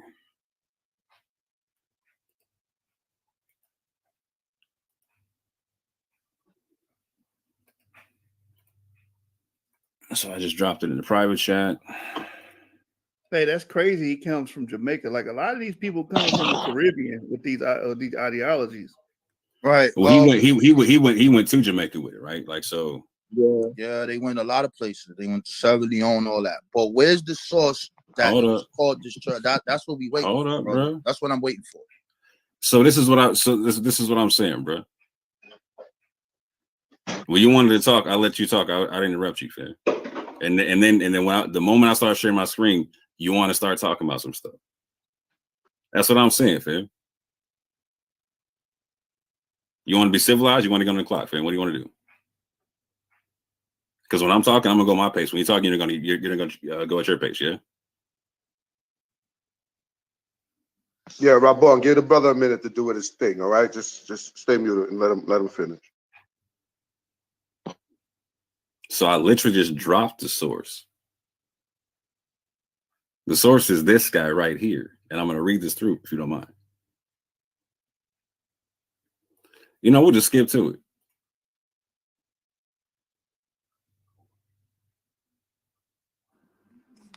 It says Lau nevertheless took advantage of his newfound freedom, using the opportunity to widen his appeal so that despite the war and its restrictions, he soon founded the first African Baptist church in North America, named First African Baptist Church of Savannah, which he and his successors had once called the Ethiopian Baptist Church of Jesus Christ, the first church within the developing Ethiopian Baptist Church movement.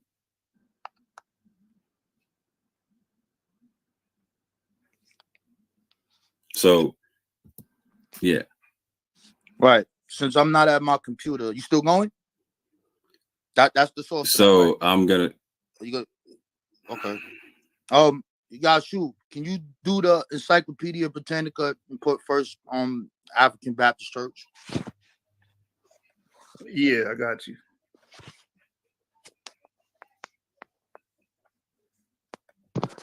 Hey, Mo, when you're ready for Rabon to speak, just yield the floor to him so he knows instead of just keep cutting in. Bruh, he knows what he's doing, fam. That's what I'm saying, fam. Like Rob Bourne, it's mad hard to take you serious, fam. Like for real. Bro, it's super hard to take you serious. I'm not even speaking. Why are you like? You literally just got done talking, fam. I just asked y'all Shoop to pull something up for me, bro. You keep like, yo, just be having a conversation, man. Like, you just relax, bro. All right, so did I not just put the link in the back in the private chat for you, Rob Boy? No, what you put back there, fam? You put this here.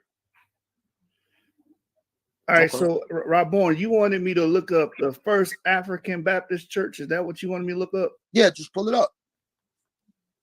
So we could look at, I believe it was Silver Bluff, and then you have Brian. I forgot his name. Brian something. He then makes this congregation. So go ahead. Moore, are you finished presenting or no? I'm presenting when he's done. All right, so because I'm trying to find this on Britannica, and is it the African Methodist? No, not Methodist. Just put Savannah next to it; it'll pop up. All right.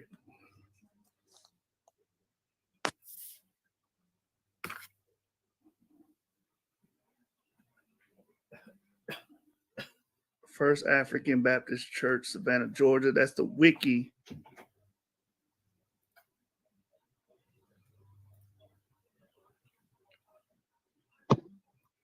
Hey, Shub, I'm gonna jump off for a minute. I'll be right back. I'll be right back. All right, I'm gonna jump brother. off for a All second. I right. got something to do. I don't let care. me- You can let me use share that my if you screen. want. You can use that if you want, as long as there's a source at the end of it, so we can click on it and it's not saying citation needed. Pull that up. I'm gonna show you what I'm getting. Right. I typed in First African Baptist Church, Savannah, Britannica, right? And the wiki came up. The website First African Baptist Church.com came up. First African Baptist Church, Savannah.com. You can go to either one of them, any one of them, bro. Okay, so this is an African meeting house, but this is in Boston. All right, so Nah, that's something different. Which one you want? The wiki? Any one of them, bro. Doesn't matter. All right, we'll go to the wiki. All right. Scroll down to history. Okay. Okay. Go up. There you go. You're right there. All right. Go ahead. So I can't see this shit because I'm on my phone, bro. All right, I'll read it for you. So it says George Lau, a slave who in 1773 was the first African-American licensed by the Baptists to preach in Georgia, played a part in the founding of the Savannah Church by converting some of its early members. His initial licensing as a Baptist was to preach to slaves on plantations along the Savannah River in Georgia and South Carolina. Lau's master, a Baptist deacon, had freed him before the American Revolutionary War. Over the next few years, Lau converted and baptized slaves in the area. These included David George, one of the 8 slaves who were baptized and formed a congregation called the Silver Bluff Baptist Church. Ah, that's the name of it. Okay, keep going. In Aiken County, South Carolina, across the river from Augusta. George was appointed an elder and preacher and attracted nearly 30 members over the next few years. After the Revolutionary War started in 1778, Lau made his way to the British-occupied city of Savannah to ensure his security behind British lines. The British had offered freedom to slaves who escaped their rebel masters. After the British occupied Savannah, the Patriot master of David George and his followers fled to another area. All the members of the Silver Bluff Church went to the city to go behind British lines for freedom. They joined with some of Lau's group. Others were converted by Lau's preaching, including Andrew Bryan and his wife Hannah in 1782. Bryan became a preacher and leader in the congregation. You want me to keep reading? Or? What does it say under? Go ahead, write that next paragraph where it says 1782. Because we talking about Andrew Bryan. I can't remember his name. Keep going. It says in 1782, hundreds of blacks were evacuated from Savannah by the British, who transported many to Nova Scotia and the other colonies. In some to London. Lau and his family sailed with the British for freedom to Jamaica. David George and his family went with the Loyalists to Nova Scotia. Both founded Baptist congregations in the new locations. Later, George and his family migrated to Sierra Leone, where he planted another Baptist church. That's the last paragraph. See what that says. Bryan, who had purchased his wife and his wife's freedom, was the only one of the 3 early Black Baptist preachers in the colonies to stay in Savannah in the new United States. He continued to preach and organize other slaves in Savannah area despite persecution from local episcopal authorities. He called people together as the church's first pastor. Bryan led the first African Baptist church to official recognition with 67 members on January. All right, we can stop. Okay. Where in here is this? I just can't, because I haven't looked at this in a long time. I know it was Bluff Silver. I get that confused with the Maroon Colony, but where did you get this? The name was Ethiopian. I knew it was Bluff something. I just can't remember. I just never saw that. Where'd that come from? That it was called the Ethiopian Church. Where's that at? Where'd you get that? Where's that source at? Because you showed it on the screen in big letters, but where's that at in the history of that it was the Ethiopian? Where'd that come from? Because those people were the Silver Bluff congregation, and then with Andrew Bryan and them, it becomes that.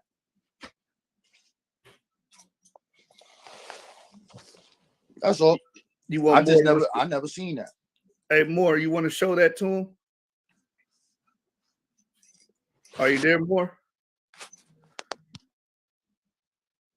I guess Moore stepped away, but this is a source he Give had me 2 provided seconds right right quick. Oh, okay.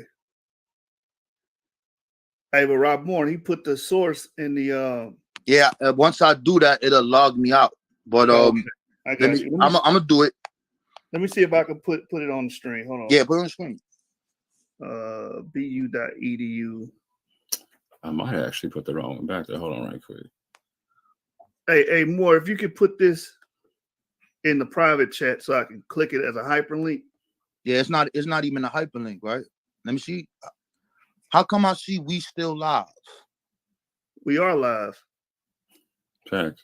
Nah, I see it says we still live at James. That's in the private chat. That's the chat you're talking about? Yeah, that chat right there. Yeah, all I see is Commander General. I don't know how to pronounce that. We still live. No, so you must have came in after he did. After he did that. So you're not gonna see what was in the chat before because you was going in and out. I'll repost it. I'll repost it for you. Hold on 1 second. Hold on. Yeah, I'm gonna see if I can pull this up. All right.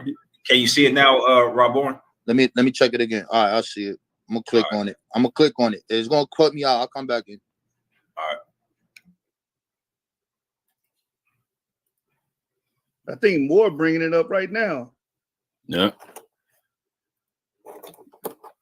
Hold on, let me go right to it. Trying to quote.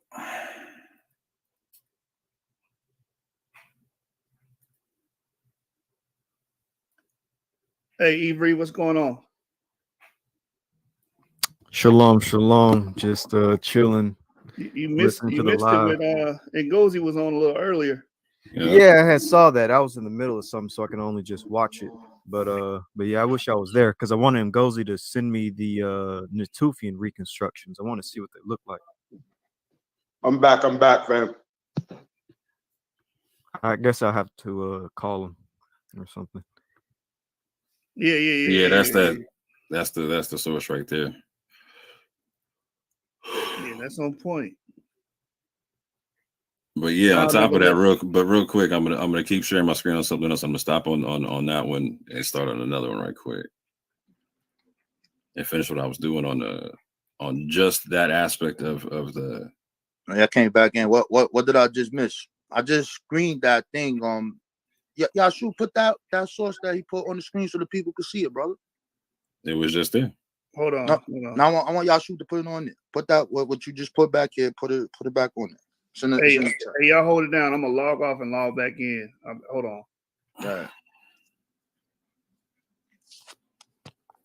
So I put that one in the back chat too, Rob. You just put it up. More. You just had it up, didn't you? Yeah, hold on. I'm putting it back up. All right. Who's in control? I know your shoe stepped out. Who's in control? Ibri, can you share it or no? Or Yeshua, can you share it? Or you sure? Yeah, I got it. Okay, stepped out. Yeah, Yeshua got it. Yeah, hold on. He stepped off for a minute. Yeshua got control. Yeshua got control of the helm. That's what's up. Yeah, because I looked at that source. That who's that brother that was just talking? Sean, what did it say? Yeah, that was me. Yeah, that source you put up, that thing wasn't in there. And it say nothing about that. No. That was more put that source up. Yeah, the one that you gave me, right? You see it in the back chat? No, Yeshua just sent you. Yeshua just resent it to you in the back chat. You see the one, Rob Bourne, you see the one in the private chat that says the docslib.org? Let me go back. Yeah, I think because I was reading it and it kicked me out. Put it back again if that's the same one. Yeah, you sure if you can send it one more time? Matter of fact, let me go get it off the YouTube. Yeah, man, put that first one back up there. Yeah. But this is where I clipped that statement from, where the Lao nevertheless took advantage of his newfound freedom, using the opportunity to widen his appeal so that despite the war and its restrictions, he soon founded the first African Baptist church in North America, named First African Baptist Church of Savannah, which he and his successors had once called the Ethiopian Baptist Church of Jesus Christ, the first church within the developing Ethiopian Baptist Church movement. Mm-hmm. That's not that EDU site though. That's on. No. That's what that's what I said. It was that docslib site. Huh? Do you see? That's what I just asked you. If you see that docslib in the Oh, hold private on, chat. because y'all gave me two. First, he gave me one, and that's the one I clicked, and that wasn't in there. So now this is another source thing, because the one he gave me, that wasn't the original one that. Oh, I see what he's doing. So yeah, Yeah, he just 'cause he sent me a he's EU put in there one. twice. No, that docslib one is the one I'm reading. All right, so what was that? You literally you can see it at the top of the joint. It says docslib.org on the joint on my screen. Yeah, but that's not the one they gave me. They gave me one that said EDU. Oh yeah, I got you. No, Yeah, I got you. I'm gonna post it in the back chat again. This the second one that he posted. All right, so it's not the first one. So scratch that. Yeah, and this is from That's not in Dorian there. Morrison and whatnot. All right, so this is the second one. All right.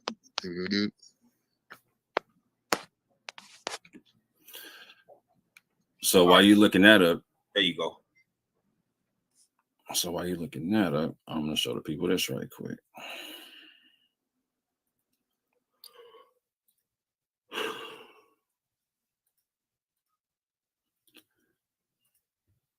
So I will respectfully agree to disagree with Rob Bourne about the Ge'ez lettering in the church or whatnot. However, I will stipulate I do agree with. I have no reason to disagree with Ephraim Isaac until I see information otherwise, right? But the good brother Anonymous Hebrew went down to the church with his family and whatnot, and when he was on tour, he was told, let me just read this here. It says, told me that while on tour of First African Baptist Church in Savannah, that he was told of an Ethiopian narrative concerning the crosses found at the church on the stained glass windows. He said that the earlier crosses were Ethiopic in style, but changed to a more conventional style of cross as time went on. And so these are pictures that were taken from the church, etc. These are the crosses on the stained glass window. These are actual pictures that Anonymous took from a distance, etc. back in 2019. And again, like I said, me and Rob Bourne will agree to disagree, but Dr. Ephraim Isaac was able to potentially identify Ge'ez letters on the pews saying in the documentary. There is a documentary on this subject about the church, about its Ethiopic connections, etc. whatnot. Saying in the documentary that he potentially saw Ha, Sa, Ra, Ri, and Na. This is important to note, being that there is an Ethiopic narrative connected to the First African Baptist Church. Of an even more interesting note is that these markings are now on more than one pew. So these aren't just like random scratchings. These markings are found on multiple pews. Dr. Ephraim Isaac also gave a cultural context of repetitive prayers based upon single letters. This cultural context becomes more important to note when considering possible ties to the Ethiopic crosses in the church and the potentiality of Ge'ez script on the pews. There's particularly a pew that may prove out to be an example of such, with a potential kaf being potentially written in succession. So there's the pew there. And he gave in the documentary, he gave the concept of a single letter being said in repetition, etc., in terms of being a prayer or whatnot. But I'm gonna leave that right there for right now. Like I said, me and Rob Bourne agreed to disagree on language being on any of the pews. I would love to see what you have though in terms of disproving any language being on the pews though,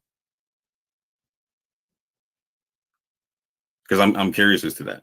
Because I know of multiple scholars who've identified Arabic on the pews, and particularly a particular surah and ayat. And so Ephraim Isaac is saying he believes he even believed that he saw a potential sheen on one of the pews, like Hebrew one, right? So I know, Rob Bourne, you're saying that all the stuff that you study says that it's not there. Where can I go to find something that contradicts there being any language on the pews?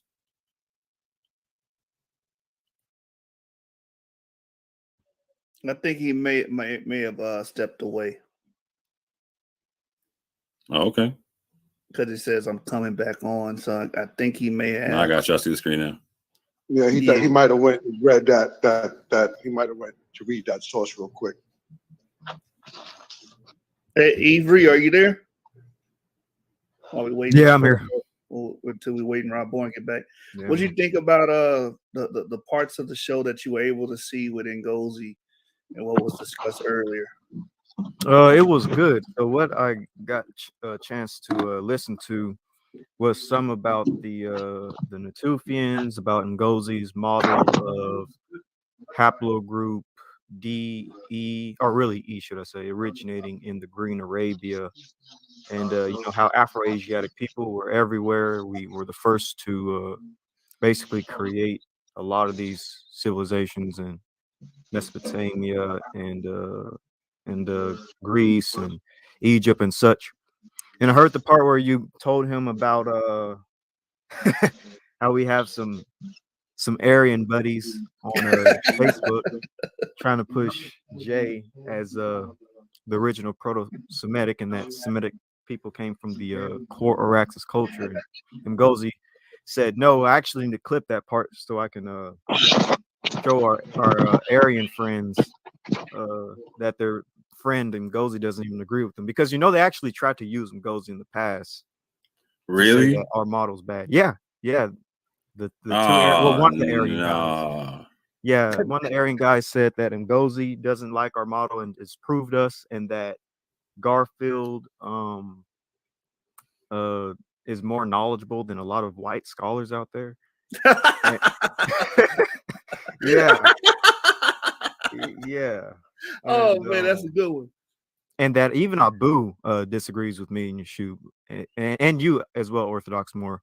This particular Aryan named those three individuals: Amir, Abu, and you. That y'all disagree with. Wow. Yeah, that y'all disagree with our E model being, being Semitic and stuff like that. So now I have to clip the part with Amir literally debunking all of that. I need to clip the part where I'm debunking that part. Like, so where am I saying that? I can send you the screenshots on Facebook privately of what this person said. He said it publicly, but speaking on Abu real quick, sorry, I didn't mean to cut anybody's belt, but it took for Moore to sit him down on 2 lives on Moore's channel for him to come to the realization, and that's what really made me see that, as much as everybody, in the Israelite community may have their differences or don't like Abu, he will sit down, he will listen, and truth is truth. If he see it, he's going to agree with it. So, I yield there. That's facts. And I'm going to send more of this screenshot really quick, because he said that Amir or Ngozi. Yeah, I love how as you're sending me the screenshot, Sean just literally just debunks the whole thing too. Because like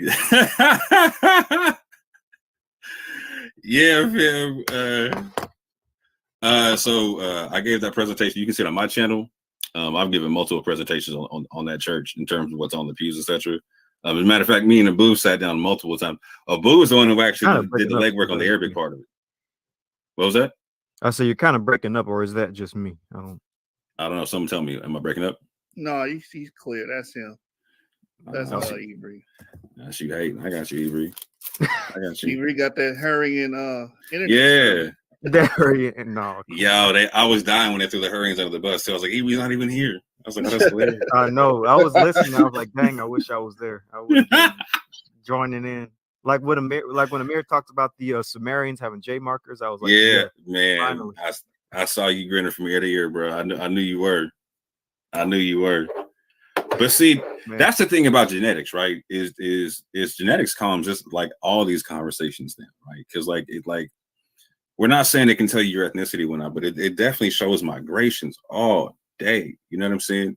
And when you see, like I brought up to Amir, like you can find my DNA in North Africa, East Africa, West Africa, etc. You know what I'm saying? And when backing up certain migration patterns that certain people are talking about in their oral traditions and whatnot, you know what I'm saying? That's a big deal when you can start mapping oral traditions via the migration patterns with genetics. Like you're getting somewhere in a lot of stuff, right? And that's what I'm talking about in terms of not discounting somebody's heritage. Like I'm never going to say that the majority of people here are Ethiopic or whatnot, right? Like I'm talking with Rob Bourne and whatnot. But if we can prove out that, there is some people that came from East Africa, this is what their genetics looks like. We see people coming up with autosomal matches and whatnot for that area of Africa. We even see We even see belief systems in potential language from these people, etc. Whatnot, right? That looks very similar. Whatnot. You can't discount that. Yeah, and you know what's crazy? And you know what's crazy? Every time Amir jumps on, on the Genesis 49ers channel, he come breathing fire. Like, it never fails. Yo, don't he? He's upset. He breathes fire, and then we let him get it off. Yeah. We let him get it off. And then we slow it down, and then he calms down, and then he goes, right. Yeah, like all of he agreeing with us because he came on today spitting flame, like saying things that we never said on this channel. We never said, you know what I mean? But he came on breathing heavy, breathing fire, came on all amped up, and then it took a minute, and then he slowed everyone. Once everything slowed down, you find that Amir agrees with a lot of what we say. Like you said, there's really not that much room for ambiguity when it comes to dealing with genetics. There really isn't. So if you're dealing with this science, that you can't bullshit nobody with. You can't. I sent you the screenshots. You can't make somebody see something that's not right. I gotta go check them out. Oh, man. But he said that I find Sarnetter and Garfield far more credible than some of these white people. But whatever. Yeah, the white people that happen to agree with us. Yeah, that happen to agree with us. Yeah. Hey, why he calling other people white? He white. Exactly. Well, it's racist when we say white or armanoid or anything like that. Yeah, man. Yeah, I threw something back up. I threw something in the back chat for you, Joshua. That's weird about that Ethiopian name. I wonder where that person got that from. So, just me looking at the actual site of the people, their official site, they say the same thing as what I gave the red. I don't know where that came from. That's interesting. So if you look at the organization's official site and they telling you the history of their church and what it was called, they don't say that. So that's kind of weird, man. That's like me going to my organization and be like, you was originally called the 5%. And I'll be like, oh, where'd you get that from?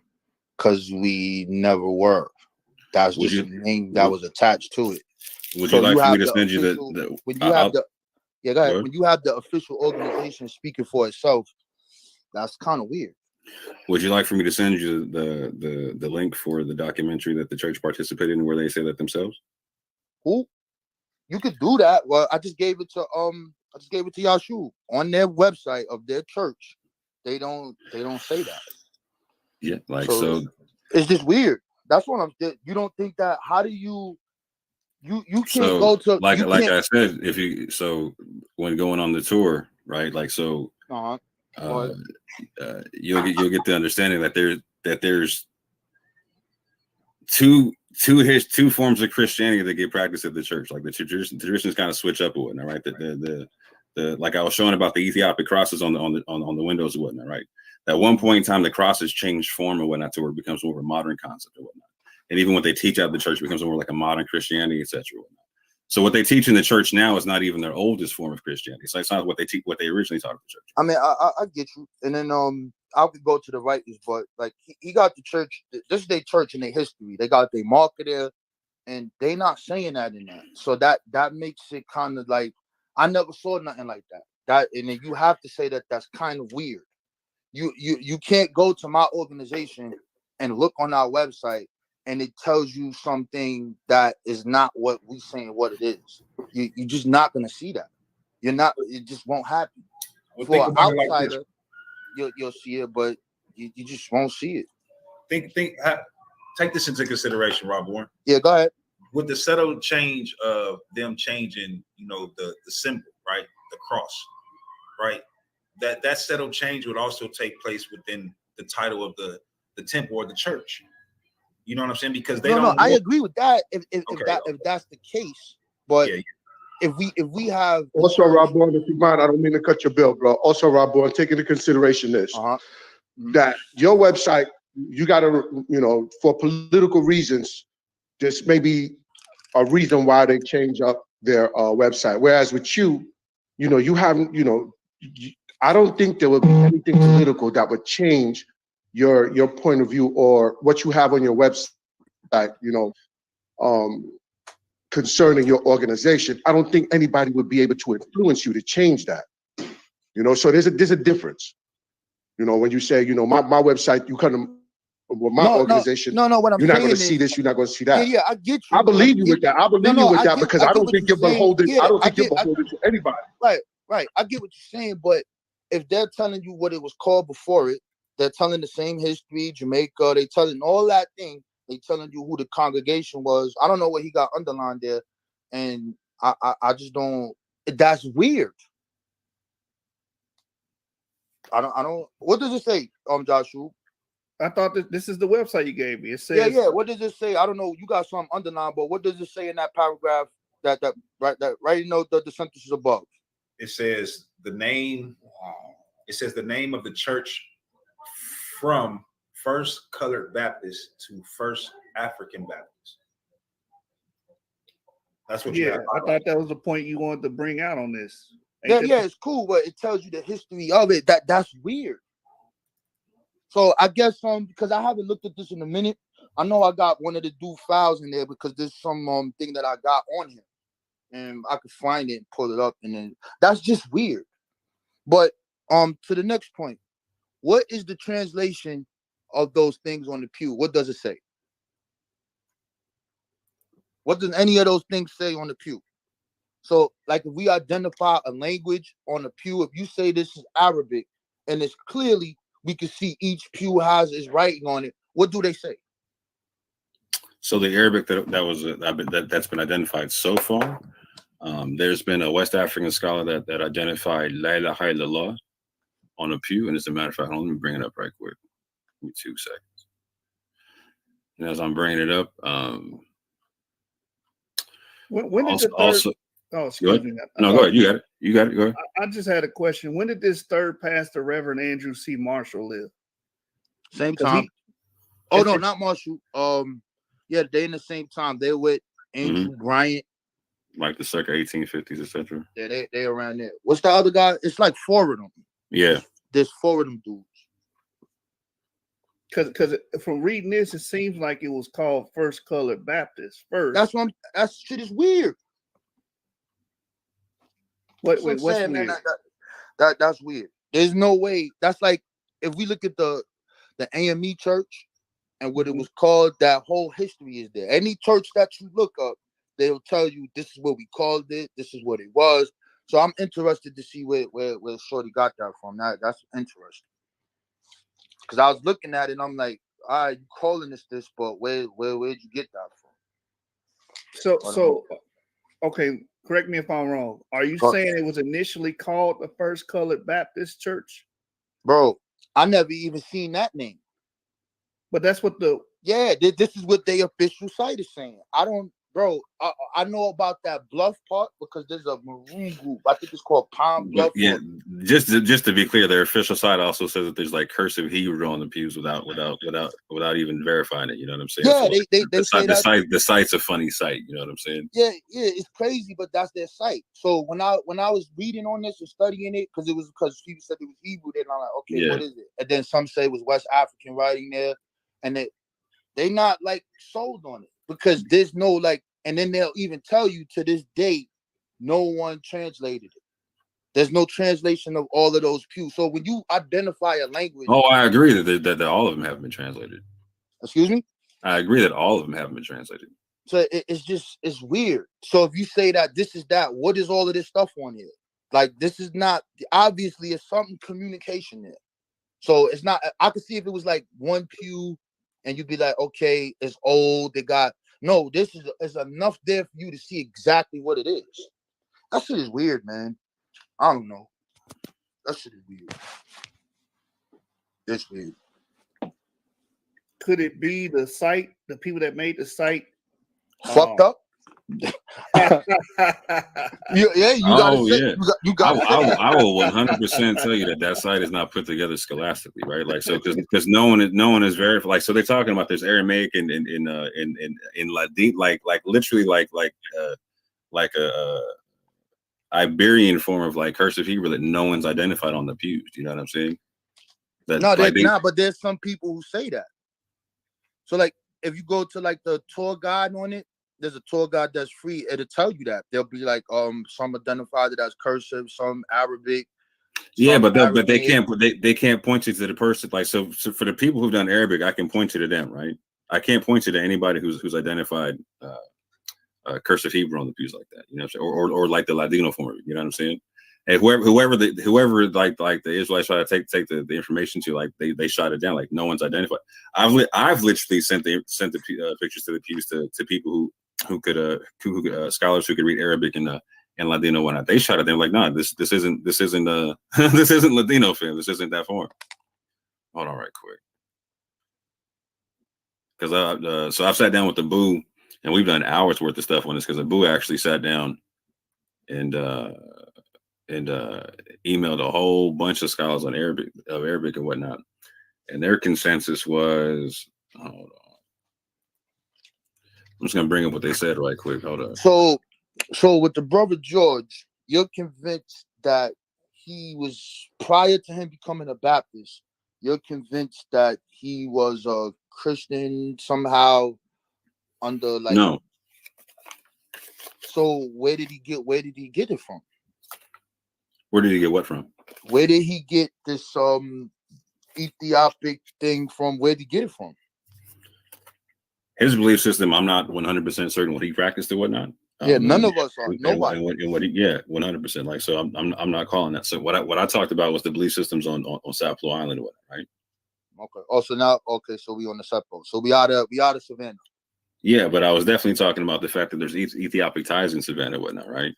And so here's what I'm saying. So based upon the fact that there's potential Ethiopic instruction in the church, Ethiopic language in the church, and also it's that there's literally, undeniably, that there's hundreds of thousands of people that were taken from the east coast of Africa.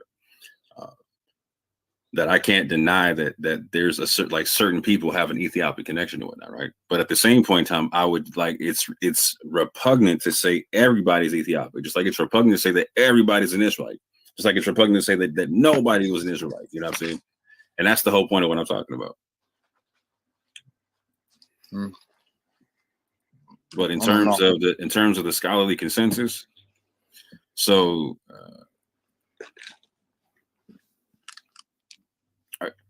Let me see. Is my screen sharing?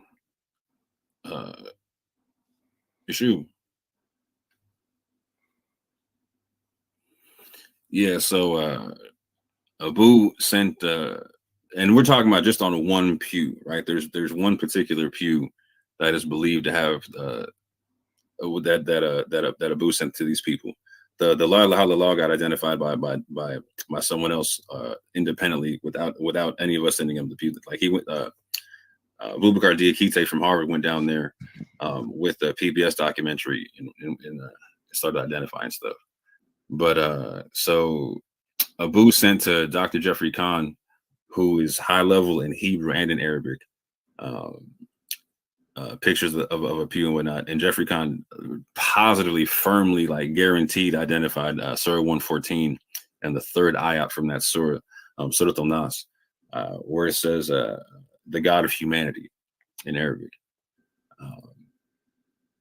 He sent that to Professor Samra Ali, who said it. He said he possibly could have been that, and they were all sent this stuff independently without anyone knowing that anyone else was sent this information and whatnot. So this is all independently being come to. So he says that the script could possibly be 3-word snippet, or that's what I'm saying, man. Like, I'm not sold on any of that, because for me, I'm looking for a universal consensus of scholars who are looking at it, because they've been looking at that for a long time. And if you see it, if it's Arabic, it's Arabic. There's no guessing about this. If you identify a surah the same way how you spoke about the person who wrote these, we got Africans over here writing surahs, bro. Ain't no guessing about it. Ain't none of that. They were writing it. We saw it. There's no guess about it.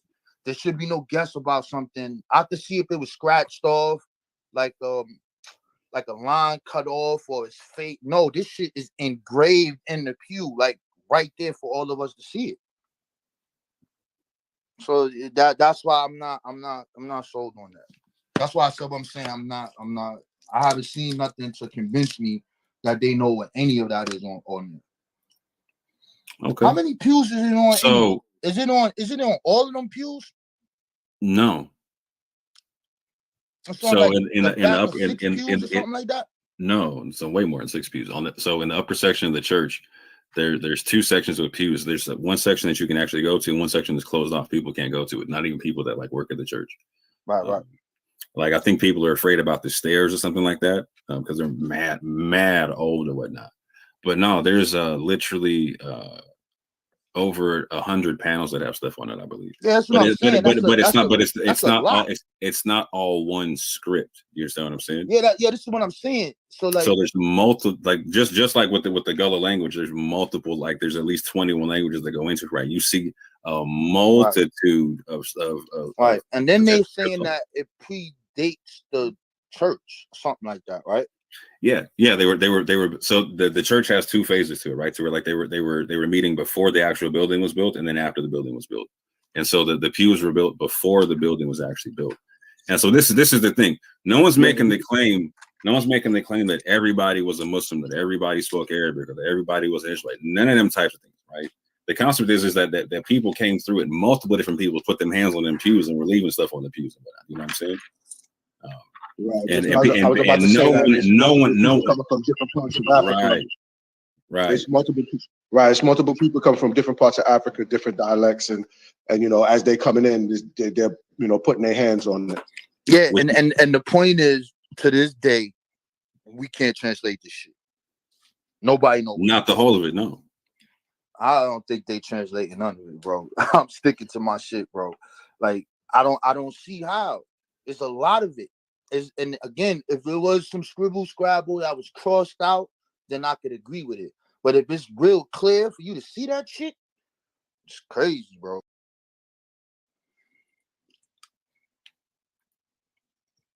Look at that shit right there. That shit. So that's the pew that got sent. I think that. So to me, also, I think that. I'm sorry, I didn't mean to cut your way. No, you can go ahead. You got it.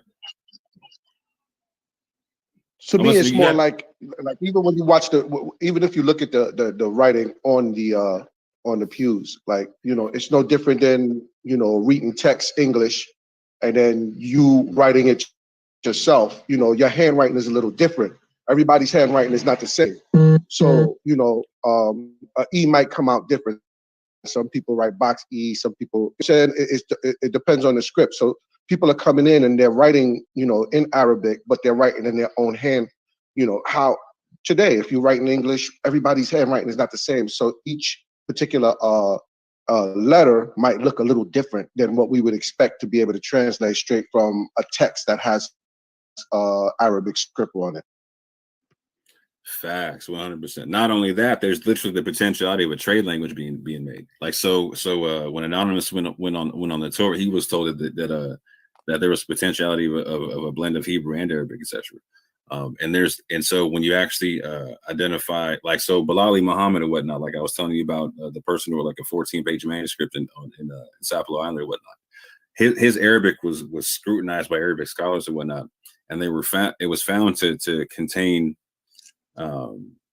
a lot of letters that would have been misused, or like you had a lot of sheens for scenes, a lot of kufs for kafs and whatnot, a lot of things for, like, if you were going to be writing Hebrew and Arabic, you'd be switching things around a little bit. And so we even see this in certain examples with people who are writing in Haiti, etc., a century prior to this. And so we see the same types of writings that are here or whatnot as well. However, this is what was sent to the scholars in terms of just the Arabic concept, right? On just one pew. This is not a universal thing on all the pews. But however, the concept of a trade language is very possible, and that's very possible when you understand the concept of like how the Gullah language came to be, right? So there's a lot to this, fam. There's a lot to decode in this church with all these languages, because you could very well find in Sibity, you could very well find all kind of stuff from West Africa on these pews and whatnot. But you can also find a lot of stuff from Semitic concepts or Afro-Asiatic concepts as well. We know people were speaking Arabic in West Africa. Like, so even with the Gullah language in Lorenzo Dow Turner's book, the words that are Arabic or whatnot, you're finding words that have to do with like my man was talking about the madrasas and whatnot, where people are learning and reciting the Quran and whatnot. They have the words for the ink pen. They have the words for the wooden palette that they were writing the surahs on or whatnot. They have a lot. All the Arabic they have is literally related to the basic practices of Islam and also the literary tradition. You know what I'm saying? So we know that they were literate in Arabic, and there were people like in Savannah, Georgia, literally the Gullah were writing the New Testament scriptures in Arabic, in the Gullah dialect. So we know that they were literate in Arabic. It's not that like people were literate, not all of them, but some of them, right? You even have people who are non-Muslim who are literate in Arabic. You have people who were literally recorded as being atheists, and you know what I'm saying, that knew how to write Arabic, because that's how the schools were in West Africa. You could be anybody and learn how to write over there, right? Right. Yeah, we could get it, but as far as the writings, bro, that shit is not clear, bro. We don't know what that shit is, bro. So yeah, like, so again, multiple so one scholar definitely said he saw Surah 114, and multiple other scholars said they possibly saw Surah 114 ayat 3, right? So that's all I'm saying. Like, so there are people saying that they see that potentiality and definite aspect in the pews and whatnot. So so just out of curiosity, so what did you study that said that stuff couldn't be on the pews? What you said? What did you study that showed you that stuff could not be on the pews? There's a 2015 link that talks about it. 13 and 10, I forget their name, but they all saying the same thing we saying. It could be, maybe this is that. We see cursive Hebrew here. Maybe it is, maybe it's not. And then they made one clear thing, and they was like, bro, no one was able to translate any of it. So if you're saying something is a letter or something, you identifying a language, it has to say something. See how clear that is for us to see what that is? I don't know. Maybe the letters were longer. It don't look like nothing faded off of it. Like, you would be able to read it. And it's like, I don't know. Nobody knows. It's a mystery, bro. A lot of it is freehand. A lot of it is freehanded. You know, these people are freehanding this language, or you know, they're freehanded it. You know, these are regular people using whatever tools they have to be able to freehand. Obviously, they communicated something. What's on the pews. So we know that it means something, or they wouldn't put it there. Exactly, they did. I mean, so we could say that. We could all say that. No, I agree with that. Doing something, or it wouldn't be there. What exactly is it? You don't know. You know, coming out of West Africa, you know, they tried to make it seem like we had no language or no written language, and you see that these people were literate, that they were able to write. So, I mean, that's a very important fact as well. Yeah, we identified some of that stuff. That's not an argument. It's just that right there. I don't know about that one. Yeah, can y'all share my screen one more time if you could? So, like in the book "Servants of Allah," Sylvian I got that. What about that? Yeah. In chapter 4, Sylvian Diouf identifies multiple people who are literate in Arabic, etc., whatnot. And she specifies in the beginning of the chapter that some people would have like a rudimentary Arabic, and some people would have like a really, really high level of calligraphy, depending on when they got snatched up, etc., etc. Like, so for instance, like Bilali Muhammad, for instance. You like Bilali Muhammad, man? Hold on, bro. I'm giving you a for instance real quick. Like, so he was snatched up when okay. So he was snatched up when he was 14. This person here, Omar ibn Said, he was snatched up when he was 37, right? Like, so Omar ibn Said, he was trained up to be like a teacher in Islam, etc., teaching people the basic surahs and how to write them, etc. Bilali didn't have that same level of training or whatnot. You know what I'm saying? So like, there's different levels to the skill set and whatnot, and also different ways that people write the calligraphy and whatnot, right? However, with Omar ibn Said, something that we have from him is he wrote down Surah 110, and in Surah 110 is a very similar word to the word in Surah 114, al-nas, the word for humanity or mankind. The word in 110 is the word for the people, al-nasa, which is a very similar way of writing the word. It's almost identical when you look at it. And so up top, we have Omar ibn Said writing the word from Surah 110. You also see it on the cover of the book there. beneath it you see the writings from the pews and whatnot, right? And so the writing on the pews could very well even be like an American form of Arabic, and people need to understand that people that people were here long enough to literally develop a script like that, right? So is there a lot of like could be's in this whole thing? Yeah, but even in the could be's and whatnot, there's a lot to go on in the thing, and there's people literally independent of each other. One saying definite, somebody who's high level in Arabic and whatnot, right? Who was even like he wanted to know who wrote them and where they were. Like he was tripping on the thing, right? He definitely said no, that's definitely Surah 114. Like he was pressed on. He was like, no, that's definitely Surah 114, and he's super high level, right? And the other people that were a lot lower level were saying possibly maybe, right? But they were saying possibly maybe on the same thing. And so if you got servants of Allah, you know that there was like that literacy was in Arabic was not uncommon amongst the Muslims and whatnot, particularly amongst the tribes that make up a large portion of the people who were amongst the Gullah people, like the Fulani, the Wolof, the Mandinka, et cetera, et cetera, et cetera.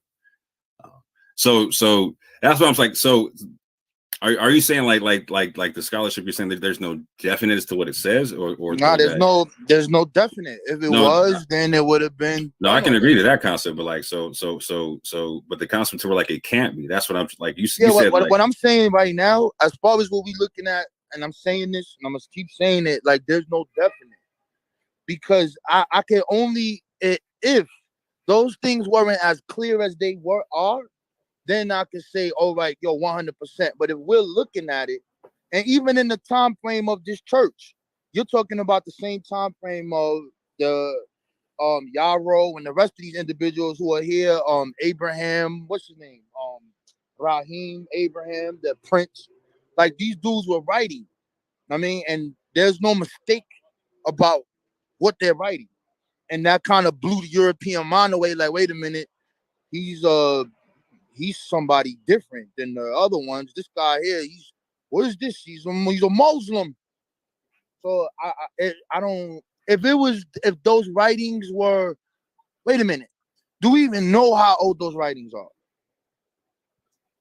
Because if they're saying that these things are from the pews, yeah, they're like at least prior to the 1840s or even a little bit older. So you don't think it's in the 1700s? The pews? Yeah. I don't see anything to substantiate that. 1840s? Yeah, because like I'm saying, my man didn't have the ability. Like when they were traveling like as independent preachers for a long time, just up and down the area, whatnot, just doing their thing, and then eventually got to make the congregation and whatnot. They eventually they got together and bought land to make the congregation and whatnot. But I can't substantiate the pews being built before the first church that they had. Mine is because before they built the first African Baptist church or Ethiopic Church of Jesus Christ, they had another area that they were meeting in and whatnot. And so from what I understand from the church history, that's when the pews got built, is when they were in that first area, and then they got permanently installed into the building when they built the second church. Like they nailed them into the joint. Alrighty. But so like in servants of Allah, though, like so it clearly specifies, or she clearly says that some people would have like a rudimentary type of Arabic or whatnot. They wouldn't be like the best. Like so let's say I'm somebody who's not a Muslim. I don't really care about the religion. I'm not learning to write Arabic so I can write the Quran or whatnot. I'm learning to write just so I can be literate, right? And I get snatched up. Let's say I'm like 10, 15 years old or whatnot. At 50, my Arabic's gonna be horrible. You know what I'm saying? Like it's not going to be the best out there. Even people who are writing like autobiographies or whatnot, they're like, yeah, my Arabic is not the best because I'm not able to practice it like I used to. The people with the high level looking stuff, like Omar ibn Said, even with him, his Arabic was a little bit choppy. You know what I'm saying?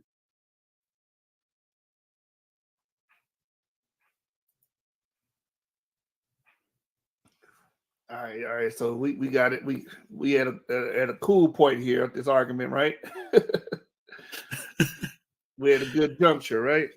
I think so. Like, this is what I want to know. Like, so Rob, you're not denying that it could be Arabic. You're just saying that no one's emphatically saying that it is. Like, or it's not on a consensus to where there's multiple people saying it's emphatically is Arabic.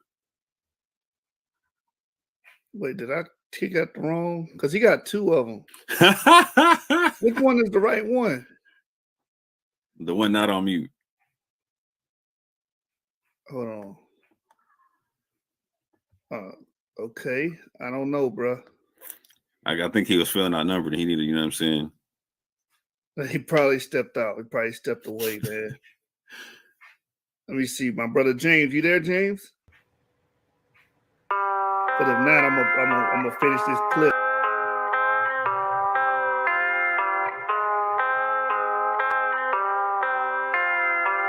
For big business. RSK, let it play, boy. When I tell them I'm an Israelite, it's big business, not miniature. Serving same thing as minister. Kill the flesh, how to finish them. These commandments, they'll sustain you. I'm surrounded by these angels. I ain't worried, I'm protected from seen and unseen dangers. When I tell them I'm an Israelite, it's big business, not miniature. Serving same thing as minister.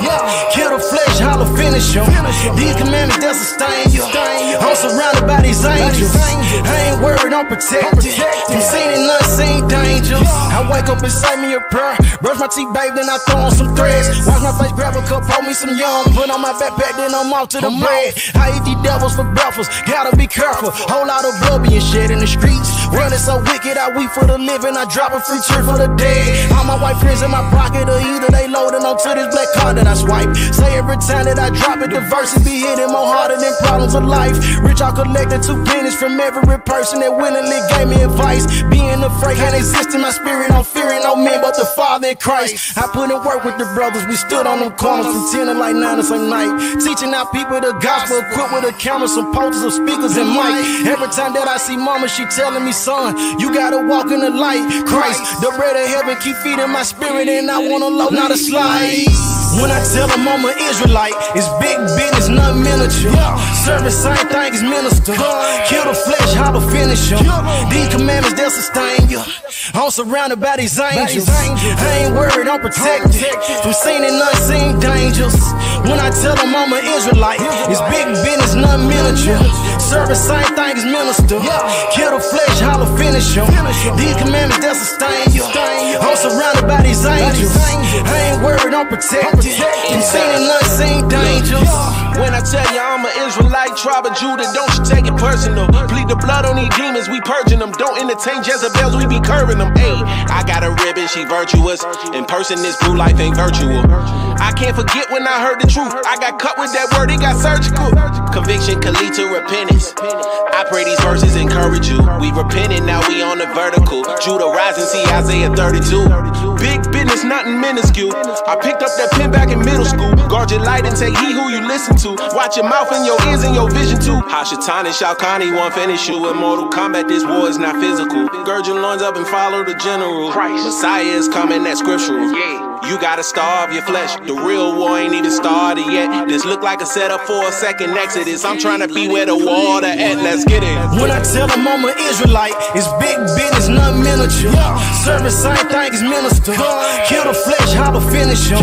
These commandments, they'll sustain you.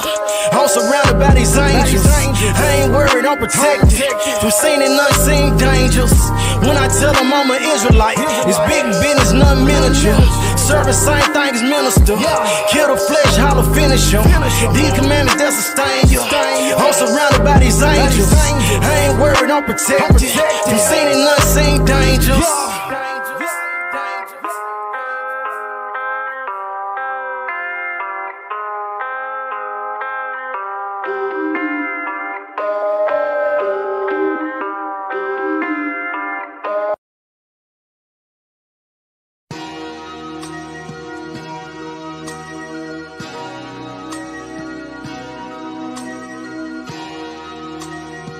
I like the way this feel, yeah. Let my soul cry, yeah.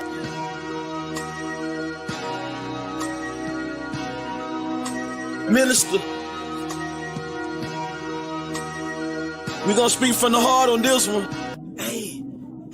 I'm performing lyrical funerals, no obituary. I killed your boy and brought him back to life. Pet cemetery. My anointing not based on attendance at a seminary. Scarlet witches, they attracted to the visionary. Everywhere I go, I bring the word with me, missionary. Soldiers drafted in the war machine, military. Pay attention, what I'm saying to you, legendary. You got the demeanor of a front desk secretary. That mean you take the calls, but you don't make the calls. That's why you hate, cause ain't nothing fake about me at all. Now I dare you try to say that with a straight face. My delivery in tip-top great shape. I'm too advanced for you, light years, space age. No evolution for you cavemen, stone age. I'm a thoroughbred, rock solid. I came from the bottom to the top, rock climbing. I grew up in the hood, pros and cons. That's that full court pressure when the ambulance roll out the stretch. Why can't you see it's not logical? And you live diabolical. Boy, your point of view smaller than the hair follicle molecule. This for all of them that follow you, smoking all of them barbecue. When I pull up, your voice on correct itself with no auto-tune. I got a whole nother level that I can enter whenever I gotta deal with the devil. I pick a whole nother method. I hear a whole lot of yapping. They wanna see my reaction. I'm really out here in the community making it happen. I don't really think they understand the dilemma. They ain't looking in the man in the mirror. Can't say it in the clearer. The plan is very simple. It's time to start playing in the temple. Before somebody come and put the can on your temple. Reaching like a baby with his hand for the nipple. The Grand Reaper coming with his hand on the circle. In the van coming with a ram with the van coming get him. I am so glad that I changed up. Made it out of where I came from. Watch for the slide and the hook of the slow ball, fastball, and that change up. That ghetto lifestyle, it changed us. Go back to visit, it ain't changed much. Only difference is now the way that my brain process information. And Satan, been after my license day one. Let me say something. Only reason that I'm still out today because God's grace is amazing. Just another raisin in the sun. Dream deferred when things occurred. Now you getting served right on the curb like a lemonade stand. I just gave you the benediction, let the whole church say amen.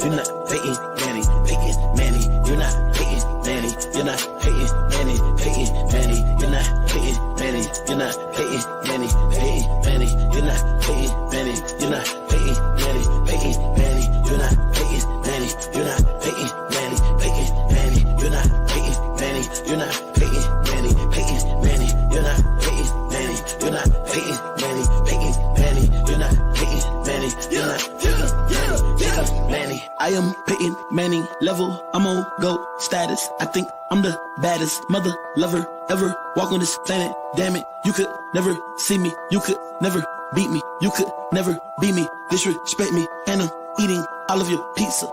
I know I'm not right. I know I'm not white. I know I'm gon' call the popo on you if you hit me. I don't fight. I'm a rapper. I don't write. Rio, you got all that hype. That's the stuff that I don't like. Why you laughing at my height?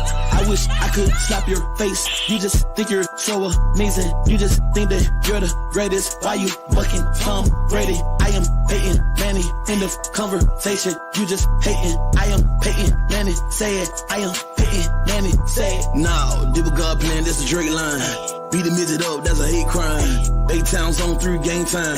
Got the trunk knocking from the baseline. I'm all about the money, baby, crocker cake time. Chopsticks on deck, no Shanghai. 4-5, you come to my waistline. Keep the 4-5 tucked by my waistline. You soft in the middle like fruit pie. I know it hard for you to walk a straight line. You wouldn't throw trays in the food fight. That what I heard through the grapevine. I know you don't mind wasting your time. I would just prefer you didn't waste mine. You gon' get what coming to you in due time. Little pussycat running from the K9. You're not Peyton Manning. You're not Peyton Manning. Peyton Manning. You're not Peyton Manning. You're not Peyton Manning. Peyton Manning. You're not Peyton Manning. You're not Peyton Manning. Peyton Manning. You're not Peyton Manning. You're not Peyton Manning. Peyton Manning. You're not Peyton Manning. You're not Peyton Manning. Peyton Manning. You're not Peyton Manning. You're not Peyton Manning.